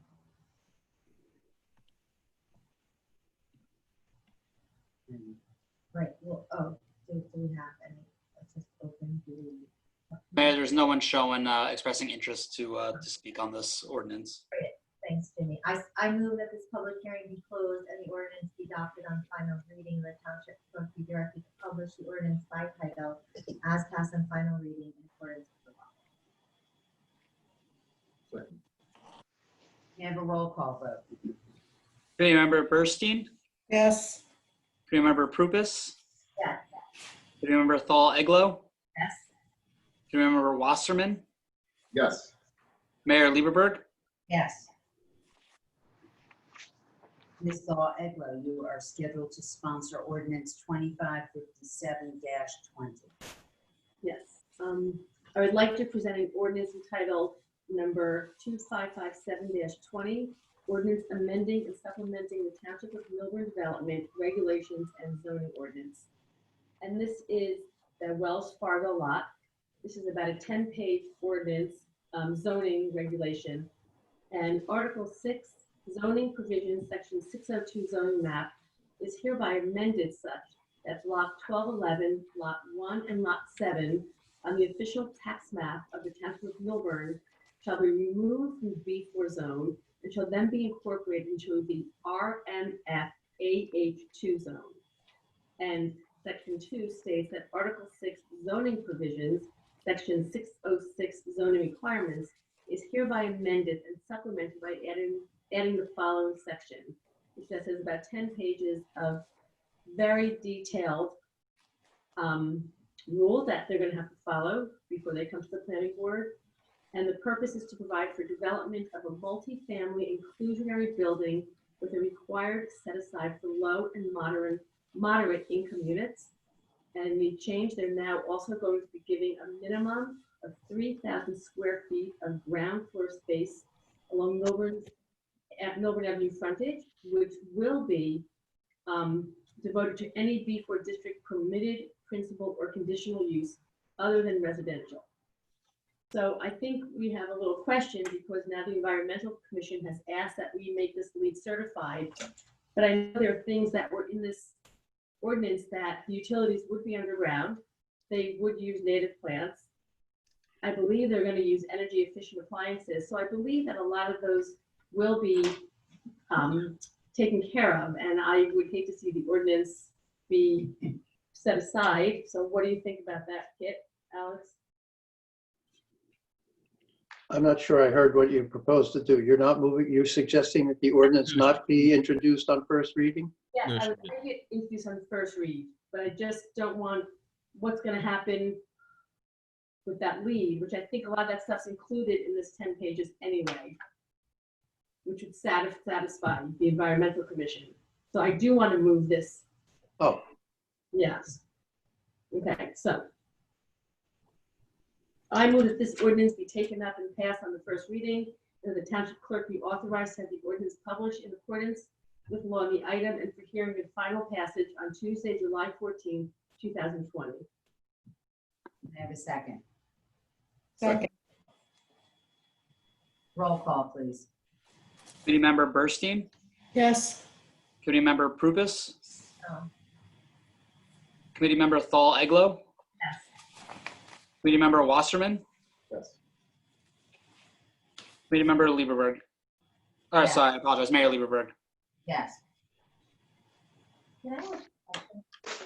When do I get to ask my question? Was it before the vote I should have asked my question? Well, so how do, like, when do we address the Environmental Commission's request for the LEED Silver certification? How does that play into this? Well, I think they're in Kit. I'm just jump in if you need to, but I think there are a few factors. This one is that it's difficult. You know, the committee is looking at a zoning change based on all properties, not a particular property. I think too, if you're talking about making something LEED certified. If there are specific requests about this property, I think that those are accomplished at the site plan approval process at the planning board, or at least can be expressed at that site plan approval process. But again, to Kit's point, and I think this is something that we can look into a little bit more. But I think what the Environmental Commission is proposing is, you know, or at least from my brief understanding of it, is something that is sort of meant to be, you know, about all buildings. I don't know that you're able to single out that particular building for an ordinance. And again, I'm just speculating because you're asking a question now, but I think this would take a little bit more to look into. Okay, so you'll get that information to us before our next meeting. Yes. Okay. Thank you.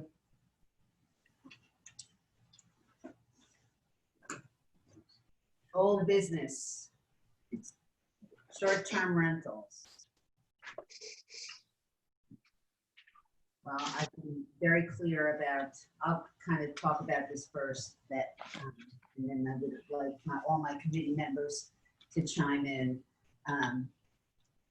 Mayor, I just have a quick question, because I think when we left it last, I think Committeewoman Prupus and Committeeman Wasserman were going to think on it, right? Right, well, there are some things stated in terms of. Can you speak up, Tara? Yes, there were things stated by Kit that there was in question that we had to do anything at all. So I need clarification because we left not knowing if we even, if we can enforce our current ordinance and then not make anything else. That was, so I'd like clarification on what exactly we need to do, if anything, and where it falls with what our current zoning is. Does our current zoning allow for Airbnbs, yes or no? And is it enforceable, yes or no, if it doesn't? The ordinance says that uses that are not permitted are prohibited. But cutting to the chase, I think on reflection that trying to regulate this whole business of Airbnb and rentals in residential properties is something that you ought to decide on a policy basis, because it would be infinitely better to either say we don't want to have it and we want to ban it, or we're okay with having it, but we want to have it on kind of a limited basis, the way the ordinance that you had before you last week stated it, than to fall back on interpretation of the zoning ordinance given facts which might be different in every instance. There's so many variables. I would recommend to you that as from a legal perspective, it would be better, much better to deal with this. If you want to make a clear statement one way or the other about whether you're all right with these short-term rentals occurring in your community, if you're not, I would say either ban it, or if you want to go with a limited, what you could do, frankly, is go on a limited basis with it. And it turns out to be a debacle, ban it later. Or if it turns out to be, as I had suggested in a memo to you, if it turns out to be really working swimmingly, then you could even expand it further. But I think the ban or limited basis is the way to go. Great, thanks, Kit. So I would like to have a limited basis use, like you said, and then if that's unmanageable, then we can discuss moving it a stricter, but let's start with seeing if we can manage it with a limited restriction on it, or restrictions on the use of it. So you would allow it? In part, yeah. And would you allow it, what are your thoughts? Owner occupied or a whole house rental would be available? I think in our community, it should be owner occupied. Yeah, I would agree. Do we know, just to circle back, do we know how many, Alex, how many residents are doing this approximately? The last time that we had sort of a free look by the company Host Compliance, it was around 24 properties that were doing short-term rentals. However, there is no indication of whether they were sort of were owner occupied or were not owner occupied, but they're about 24. If I may, I'm comfortable with owner occupied, but I find a $500 fee onerous, and you might as well just ban it. I think putting a $500 fee is in essence banning it. So I would be comfortable owner occupied with a more reasonable fee structure. What's the fee for? The fee, What is it in? the fee would be to ensure that the property was inspected for egress windows and ventilation, and that it was compliant with fire regulation, no basement And how rooms. often do they have to It would be an annual rental. And where does the 500 come from? Is it like 500 because that's what the inspector charges, or what's Well, that number? we would have to manage that inspection process here, and if it was, we would have somebody from town hall managing that property and making sure that the license, and giving the license to the current owner of the home, and looking at the space and making sure they were compliant with, we had it limited, I believe, Cheryl, do you remember, was it no more than 60 days in a calendar year, I believe? Yes, that's right. I think that's what it was. Yes, I believe so. As to the issue of the fee, the rule is that you can establish a fee which is designed to recover the cost to which you are put to administer a program.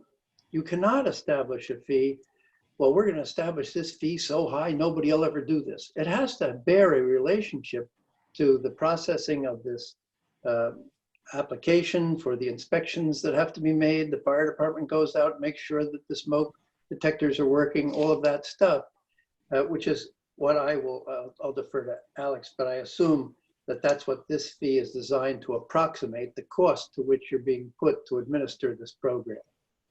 I mean, 24, if there's 24 homeowners at 500, is $12,000 going to cover, whatever our expenses are to administer the program? I mean, is that really the question in terms of what we're charging? Well, you also have to see if those 24 individuals would get the license that they need, or are they just trying this to see, you don't know necessarily. I'm just talking round numbers. I mean, And the host compliance, I think it was about $400 a month, Alex, to be part of their service that would monitor somewhere between 300. Somewhere between $3,000 and $4,000 a year. But it also depends on how many properties are being managed under. And what we use them for, in terms of the letter writing, if people are not compliant. But having somebody inspect, like, I received a letter this week from a homeowner on Myrtle with that whole house rental that, once again, garbage and recycling and cars not compliant with the township ordinances, which was across the street from this, so. So can we talk about, oh no, did Dave Cuomo get because I believe that's a so. Cuomo thing anyway. Yeah, so I mean, I think that we should, if it's owner occupied, I think we have to put some restriction with respect to this whole house rental. I think it's not good for neighborhoods. I think it's a transient nature, and I would want to keep that in the ordinance. Great. Yeah. So what happened? Now we have to send this. So now we will go back and look at the draft of the ordinance again. Fine tune.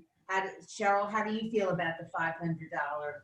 Well, I'm not going to vote for it, so I don't even think I'm the right person to be on your subcommittee. I don't have a problem with the $500. I think that's fine if that will, if Alex says that is a number that is appropriate based on the costs, then I don't have, I certainly can't speak to that. But since I'm not in favor of it, I don't think I'm the right person on the subcommittee either, since I will not vote for the ordinance. You will not vote for an ordinance That permits rentals. An all-right ban, wouldn't support a partial ban. What? I said you want a Right. a complete ban. Correct. Okay. and one last question: when does the emergency order lift? Do we know when the governor is lifting that order? So, when does our local order prohibiting Airbnb lift? That is yet to be determined. I think that plays into, that might be a phase 3 aspect.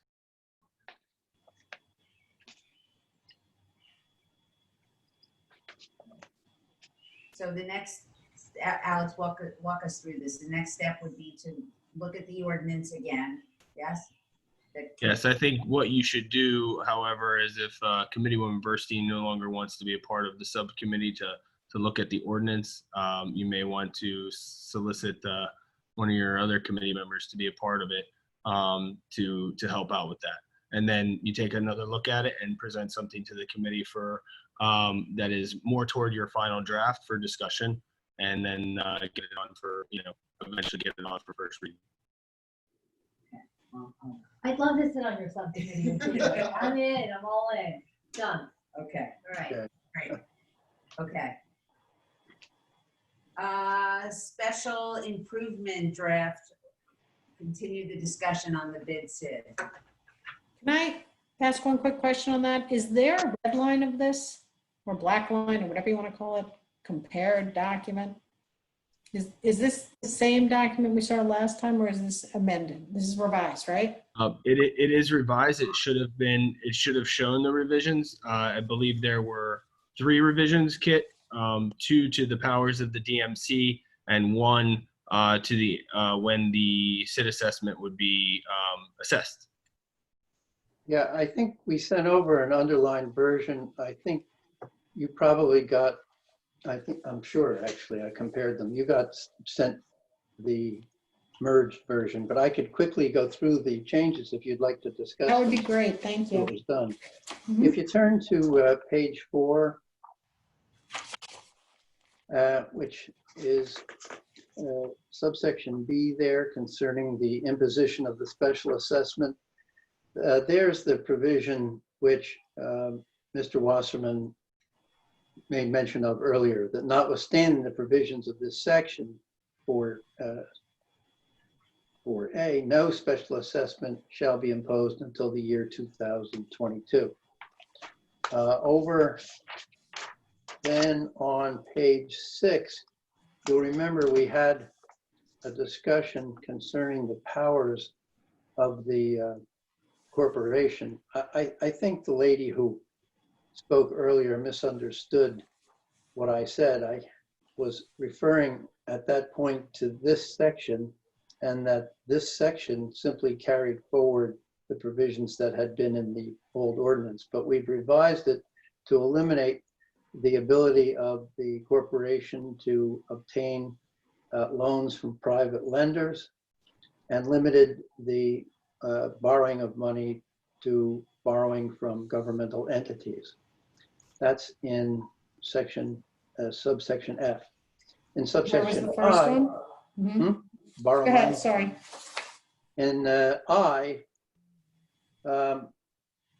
you didn't want to have a provision concerning the DMC selling or leasing property that it owned, or that it would accept or purchase property. So this has been pared down to simply say that they would have the power to rehabilitate or manage property in the district. No buying and selling properties. And I think we go next. A small change on page 12, subsection D, which appears on 12, entitled Scheduling. Are you with me? It says, I've taken out the provision about, it now reads, the appointment of members to the initial board of trustees other than a township committee representative shall be as follows. We remove the reference to January 1, 2021. It'll just be after the initial term, it'll then assume the schedule that's in 1, 2, 3, and 4. And in 4, the similar change has been made to eliminate January 1, 2021. That's really a technical truing up of the terms to what you wanted to do with the initial. So wait a minute, so we have 1 owner, 2 owners, 2 operators, and 2 residents, is that it? Yeah, you have the first class is 1 resident and 1 owner, then Yeah, 1 okay. owner, 1 operator, then 1 resident and 1 operator. All right.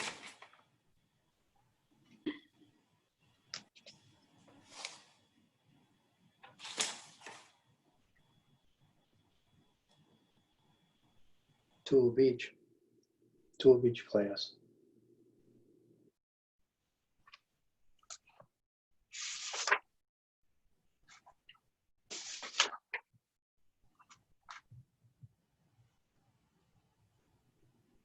So those are the changes. May I ask a question, Kit? Please. Rehabilitate, what does that mean? They can take funds from the SID and rehabilitate a piece of property based on the Board of Trustees would decide about that?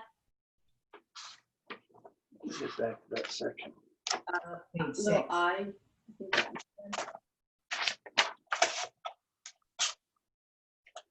Rehabilitate or manage property. I think the section just before that talks about funding the rehabilitation of properties in the district. This does not mean, reconstructing real estate. It makes rehabilitation, I think, connotes making improvements which are desirable in terms of attracting business. Maybe there's something that needs to be done that would affect that, but it does not mean wholesale turning money over to the property owners so they can re-brick their building or something. Yes, but it could be understood to allow that. I mean, because you don't have any qualifying language, right? Yeah, like to me, as a layperson, it sounds like they could take money from the SID, and if there's a piece of property downtown or uptown that looks crummy, could they go, oh, we're gonna use some of our money in our bucket to revitalize that building? I'm just asking, I'm not sure if that's clear. I think it says they can do that. Correct. I think it's a general authorization. I think what we had envisioned, there are two ways to control what gets done there. They have to spend the money that's given to them in the budget that you approve for the purposes for which you approved it. It can't be diverted to doing capital projects for people. But we left an opening here for potential loans or grants from the municipality too, which would be another way to get money into the SID. Those grants would be come as a result of a grant application process, which we're in the process of developing these grant documents, which would call upon the applicant for a grant to delineate very specifically what they're doing with the grant money and had to be for a purpose that the township approved. And then there's an accountability.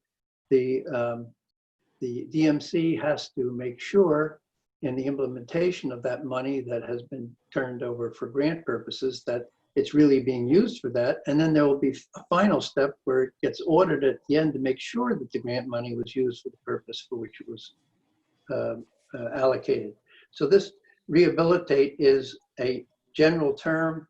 I could include a definition, or we could just say manage property, whatever pleases you. So, but I want to indicate it's not like this is a blank check to the DMC. Right, it just has to be clear, because it wasn't clear to me. So we don't want yeah, to pass this. the former downtown, the MDA had, if I'm not mistaken, they had maybe a committee or subcommittee that dealt with Design review. Design review, things like that. Is that, I mean, that's not a power that's in here, is it? Of the DMC? Yeah, and shouldn't it be? I mean, you can't really provide for a subcommittee to do it if you don't have the power to do it. Right. So one, that I think that would be something established in the bylaws. It was also something that had been written into the township sign ordinance as well. That there was this design review. But I do not think that exists any longer. That they have review capability under the sign ordinance. Do we want them to have review capability? So your suggestion, I guess, is that under the powers, where they can organize special events, special parking, temporary decorative lighting, you would want to grant them the power to create a design subcommittee? Well, if they're going to have one, they should have the power to do that, right? Like as one of their powers to oversee design in the district. No? I mean, I'm not to create a subcommittee. I don't think we have to get that granular, but shouldn't they have the power to oversee design in the district, if we want them to? I mean, tell me what you guys think. They did it before. Does that belong in the ordinance? Or does Well- it belong like before in the bylaws, which the bylaws are going to be approved by the township? No, I get that. But I don't think that they can delegate and I could be wrong, but I don't think they can delegate a power if we don't grant them that power. I don't know. Yeah, that's what I'm asking Kit. Well, frankly, these powers are the same powers that have been in since 1992. So if they had a design And committee, that's not to say that it was completely correct last time. So Oh, now I we have this understand in that. front of us, so I'm just asking. so if you want to make it more particular, we can certainly include in here that they would have the power to provide for what do you want to call it? A design review No. committee or, No, that's not what I said, Kit. okay. I'm asking you, can the committee, whatever this is called, District Management Corporation. District Management Corporation, delegate a power to a subcommittee if we do not give them that power? Well, if you haven't given them the power, they have no power to delegate. You're right. That's my question. And if they have no power to delegate, they can't do something. So the question is, are we going to give them the power to oversee whatever it is that I said before? Design. Design, right. Do we want to give them the power to oversee design? I'm not saying that we're going to tell them to create a subcommittee, but I'm just saying that that's a power they should have. Making sure that the facade and the lettering and the sign fit the character of the downtown. That's what it did. Let me look. Tara, I can't hear you. I don't know why. Sorry, Cheryl. I was just explaining what the design review committee did to Richard in terms of, Oh, okay, I was just explaining what that committee did. right. And my question is, if the old ordinance didn't have it and the design review was able to happen through the DMDA. Maybe This without authority. This ordinance and the old ordinance say that the District Management Corporation shall have all powers necessary and requisite to effectuate the purposes of this ordinance and the district, including but not limited to the following powers. So I'm just guessing because I know nothing about what the DMDA did about designing committee or what they designed, but this is design, no pun intended. The purpose of this is to grant a wide range of things that they can do to effectuate the purposes of this ordinance. And if they think that one of those things might be to set up a committee to look at the design of something, I would think they could do that under the generality of Section 7. The following are examples, including but not limited to. So it could just go into the bylaws like it did last time. If Yeah. they decide that that's necessary, which just approved all the different signages and awnings, just to make sure that trying to create some kind of cohesiveness in the downtown, which leads me to just to make note here that, and Alex, maybe you can speak a little bit more to this, but we're still like revamping the sign ordinance, which is going to address some of that stuff. So it might no longer need to be dealt with design review, because it might just be under our sign ordinance. Yes?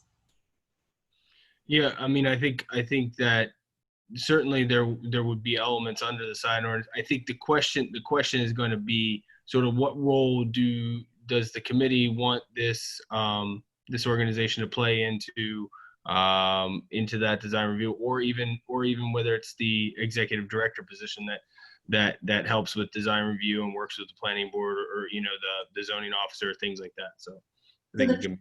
The board of trustees can figure that all out, and the township committee can then either approve or not approve it at a later date. It's all gonna be kind of worked out, but it doesn't affect the actual ordinance how we write it in this moment.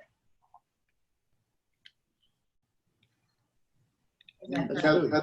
Kate, you're saying that from your reading of that section that they eventually have the power to do that type of design review. If that is something that is customarily done by a DMC, and you're granting them all powers necessary and requisite to effectuate the purposes of this ordinance and the district, then I would say that was something, especially if that's something that they've done in the past as the DMC.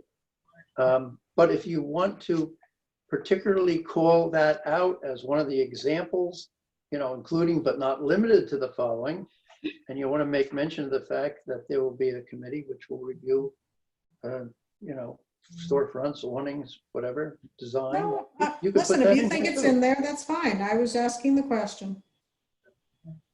Well, we can certainly add it to the bylaws too. We're working on the bylaws now. Yeah, you probably want it in the bylaws if it's not there. Okay. And is it rehabilitate or refurbish? What's the right, what do you think is the right word? We have rehabilitate. I got a problem with that word. That sounds like almost construction. Well, that's why I Yeah, just think it it's does. a big It does. no-no. Do you like refurbish or upgrade or improve? It just sounds like it's coming from the DMC funds. So I don't know if that's what your intention is. It's not your intention? Well, I mean, there's a lot of things. Listen, I think that there's a lot of projects, you know, there's a lot of activity that the bids do. I mean, Well, but would they take private I mean, that's the question. Are you suggesting that they're going to put in a grant to upgrade private property? That's what I'm just curious. Yeah, I'm not clear with that. yeah, I'm not. No, But that's what it says. I mean, then what property are you talking about? Well, what if they want to do something at Taylor Park? If they want to do something at the Bauer Center, the DMVA? That's township property. But well, it says property in the district. It doesn't specify whether it's public, municipal, or. So you're going to say that no, they're not going to, they're going to upgrade Bauer Center? I think that's really a township. No, I'm not suggesting that, but what if there's some lights that they want to put outside on Bauer? But that's not refurbishing or rehabilitating or whatever word is in here.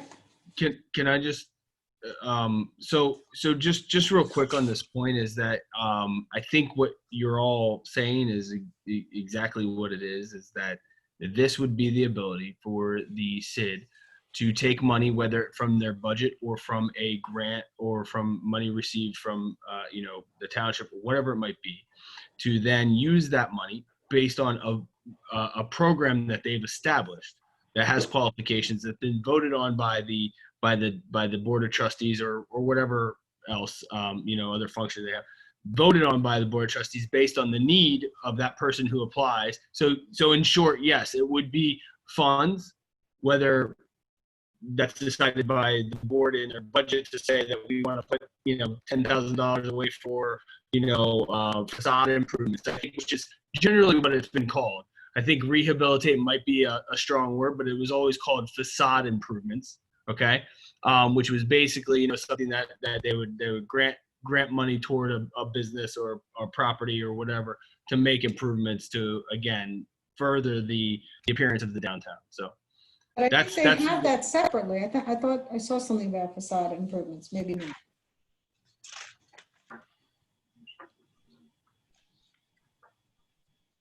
well, it's clear that rehabilitate is too strong. That was in the prior. I think rehabilitation and facade improvements are two different things.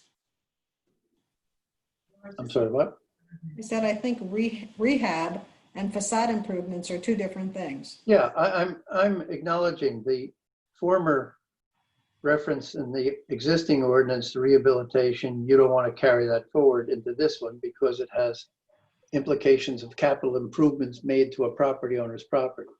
Yeah, look So- at G. G says exterior appearance. So that's there already. So then let's do, can we just eliminate Yeah. I completely? Can we take it out? Sure. What about H? I would, well, I would take out rehabilitation, but following G, you might want to say fund improvements. But you've already got that in G. Yes, you do have it in G. You don't need to fund rehabilitation. So then take out But- H. Yep. Will do.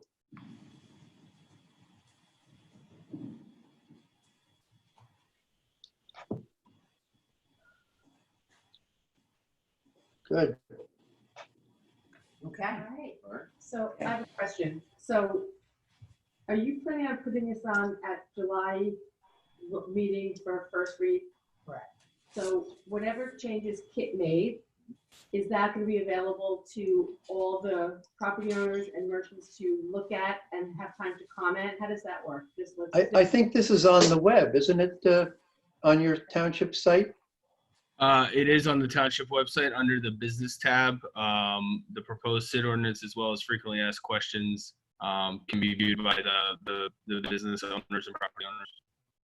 So Kit, once you make the relevant changes here, and Alex, we can post this on the website so everybody can see it, review it. And I'm hoping that, I guess, our next session in July, that we won't be on Zoom. People will be, hopefully everybody will be in attendance here. That's a yes? Yes. Yeah.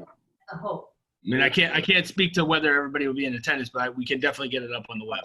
Interested parties will be in attendance. We will not be Zooming the We July won't be meeting. Zooming, so people can comment hopefully in person. Yeah, and again, I just want to say for myself, I'm not, my goal in participating in this is to really help, the businesses in the township and to do a lot of things that would help them, refurbish and other things. That it's almost like a secondary thought, but I'm really interested in having a cheerleader working on the behalf of businesses in town. Anyway. Okay, I'll make the changes and consult with the subcommittee and then send it on over to Alex. Have your own discussion. Thank you. The downtown murals. How does everybody feel about them?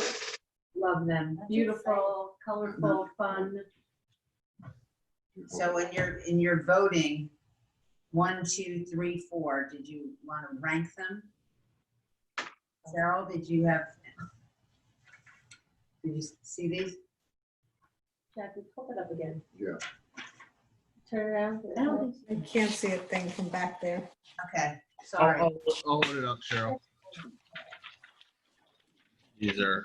Oh, there, Alex, great. Oh, thanks, Alex. I like Okay. that. They're under old business. Ah, yes. Put that back up, Alex. Oh, I think I like the top one that you're showing now. But they're all so similar. Oh, was that mine? Number 3? No, I can't. Wait, Jackie, you can have a little on the hill. You like number 2. I like number 2. Okay. But they're all variations on, the same. Okay. Pretty. What's number 2? Well, there can also, I spoke to the artist, so there's some revisions. So if you like where the house on the hill is, he can take elements from each of these and combine them. Right. Well, it's going to be beautiful. Just get it up. Okay. There are 2, right? For me? Well, yeah. There are 4 total. Really There's 2 good on a one. page. There's 2 on a page. I hope not. Which is your favorite? Number 3. This is gonna be. This is 2? Yeah. That, Yes, Yeah. 1 and 2. And then This is number 3 and 4. Oh, I see. Okay, wow. Yes, it's 2. They're sitting on top of You each guys other. like one? Okay. So what's the question? Which one you like the best, Cheryl? Who's on first? Pick Seriously? your favorite. How can you pick a favorite out of these? I know, they're all similar. They're all They're set. very similar. Okay. All right, I'm gonna go with number 1. I like, and you know what? I like 1 too. Oh my God, did one just win? One just I one? like 1. Uh, I'm with Cheryl. All right, I think there may be some tweaking in terms of the panels and how it works, but I will certainly, so you want RW, no, well, it's a tie, shit, Tara. Oh, 'cause I- really? Nice, we're tied. 'cause I What's the like other one that people are voting on? What? What's the other? What's the 1 and one? 3. Let me see. Wait, Yeah. you said 1 for yourself, Cheryl? I said 1, but honestly, if you want to go with 3, that's okay too. They're all terrific, so I don't think it really much matters. Go to the artist. All right, I'll go to the artist and I'll ask him to look at both and incorporate some of the elements. Make a 5. Okay. Are we doing the wraps? The wraps, I couldn't print them. They were in Dropbox. yeah. I submitted I think my, it's gonna be great. Just ask everybody to take a look at the wraps, the art submissions. Get me back your top 5. We'll make a decision at the July 14th meeting. We're all set up and ready to go. But certainly, there's a lot going. We can make that decision on July 14th and get it done. Did you get mine? No? No. Wow. Did it the same day. Oh, did you? I'll double check, committee woman. okay. May I have a motion does anybody else have any old business or new business? Yeah, we have a new business item on the agenda. Oh, sorry. Consideration, sorry. Oh, wait, and then, Yes. wait, go ahead. this old business? No, No, we're but I'm new back to old business. Wait, Alex, so, can we just talk about those spots in front of the movie theater? Yeah, the spots will be utilized and will be able to be parked on. We'll make sure that it's signed. Again, the fire department, as long as the movie theater is closed, has no issue with those spots being utilized. Okay, great. I'm sorry, Alex. So consideration of under new business, consideration of proposed ordinance changing restaurants to principal permitted use. Yes. So this is I think a fairly important change to the downtown. Well, I shouldn't say downtown, sorry, all business districts, in the fact that when a restaurant comes into town, if it's going to go to from a restaurant space to a restaurant space, no matter what, that business will have to go before the planning board for site plan approval. If that business happens to be within 125 feet of a residential zone, and it's going from restaurant use to restaurant use, it actually has to go to the zoning board as a result.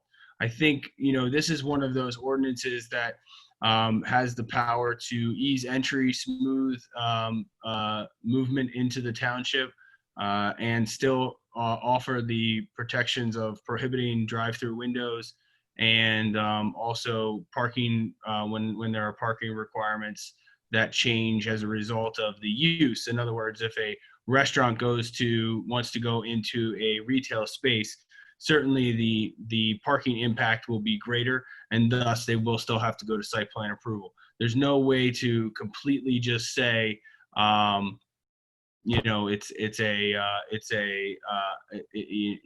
whatever you want, just come on in. I think parking certainly is triggered when you're dealing with restaurant spaces, but this ordinance has the potential to, again, smooth the entry of potential tenants into the township in all business districts. Yeah, in a nutshell, this changes the restaurant use from a conditional use to a permitted use. So that as a conditional use, there are additional hoops you have to go through by if you take this action to make it a permitted use, it makes it a lot easier to. I think it's great too. I'm all in favor of it. And it also helps current food establishments that want to expand, without going through, if they wanted to go next door and the next space, is a food establishment, then they still have to go to the zoning or planning. So I think it makes a lot of sense. So, Wait, can I ask a question though? You're talking about parking. I presume that there are fire codes as to how many seats a restaurant can have in any given space. mhm. Since certainly in our, I guess on the highway there, on Morris Turnpike, or Avenue, whatever it's called, there's parking. In downtown, there's no parking. On Chatham Road, there's relatively little parking. And so I'm not really sure why parking is an issue at all with respect to bringing a restaurant to town. Because at the end of the day, all these boards say, well, we're going to have to, it's just a matter of parking permits, right? As opposed to, because it's not the parking doesn't really look at people coming in. The parking looks at employees they're going to have. So it's parking permit issues more than anything else. So I think that maybe the parking utility folks can try to come up with some idea of how to even get past that hurdle for people, for businesses. Mm-hmm. I think that's something, Cheryl, that we have spoken about, like every planning board, they always say, do a traffic study, do a parking study, do a parking study. The parking is never going to change. It's only, of course it's not. Right, so what can we do? So this is about getting restaurants in. But correct. What can we do in addition to this, a separate zoning look that maybe Paul Phillips can look at? Because all of those businesses that come in, they're all paying for a parking study and they're all being told, you don't have enough, you're short on parking. So what do we do? But you can open up anyway. Yeah, so we have to do something in the zoning code book. It's a change in the ordinance. It's a change, yeah. Right, but it's a parking issue. I mean, this is like halfway there. Yeah, well, one of the things that we need to address is how to avoid having a new business such as a restaurant go to the zoning board, the planning board, whatever they have to go to just because of parking. Right, and pay a traffic study guy. So how do we that ordinance or that parking ordinance?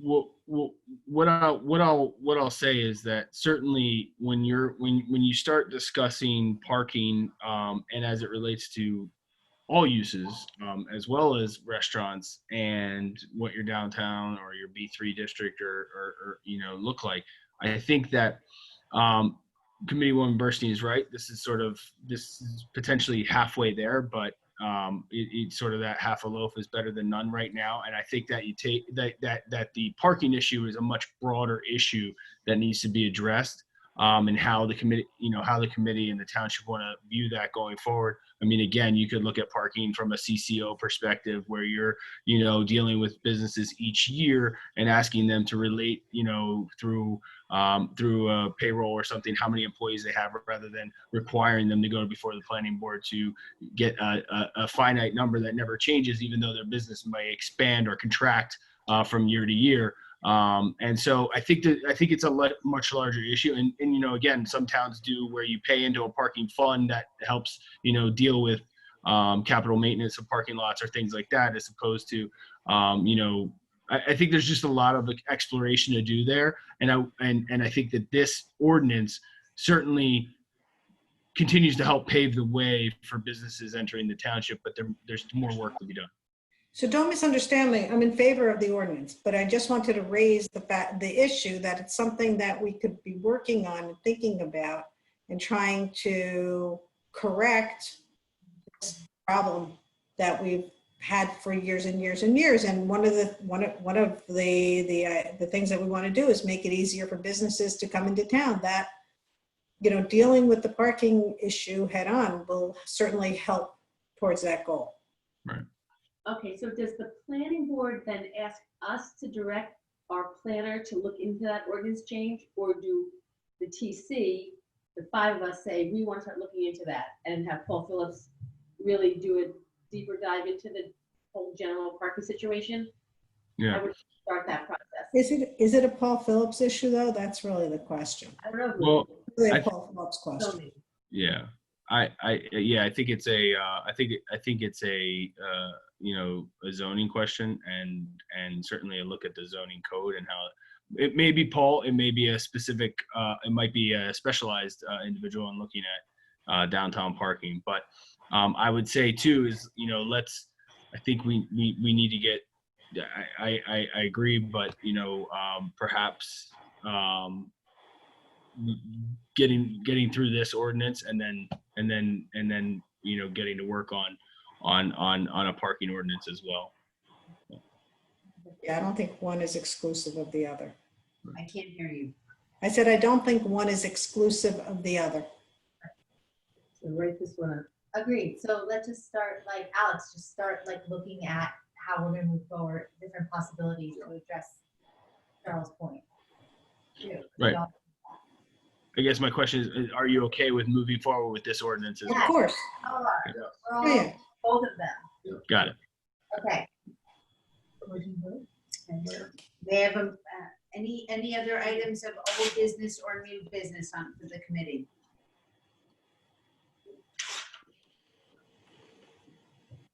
May I have a motion to adjourn the meeting? So moved. May I have a second? Second. All those in favor? Aye. Aye. Aye.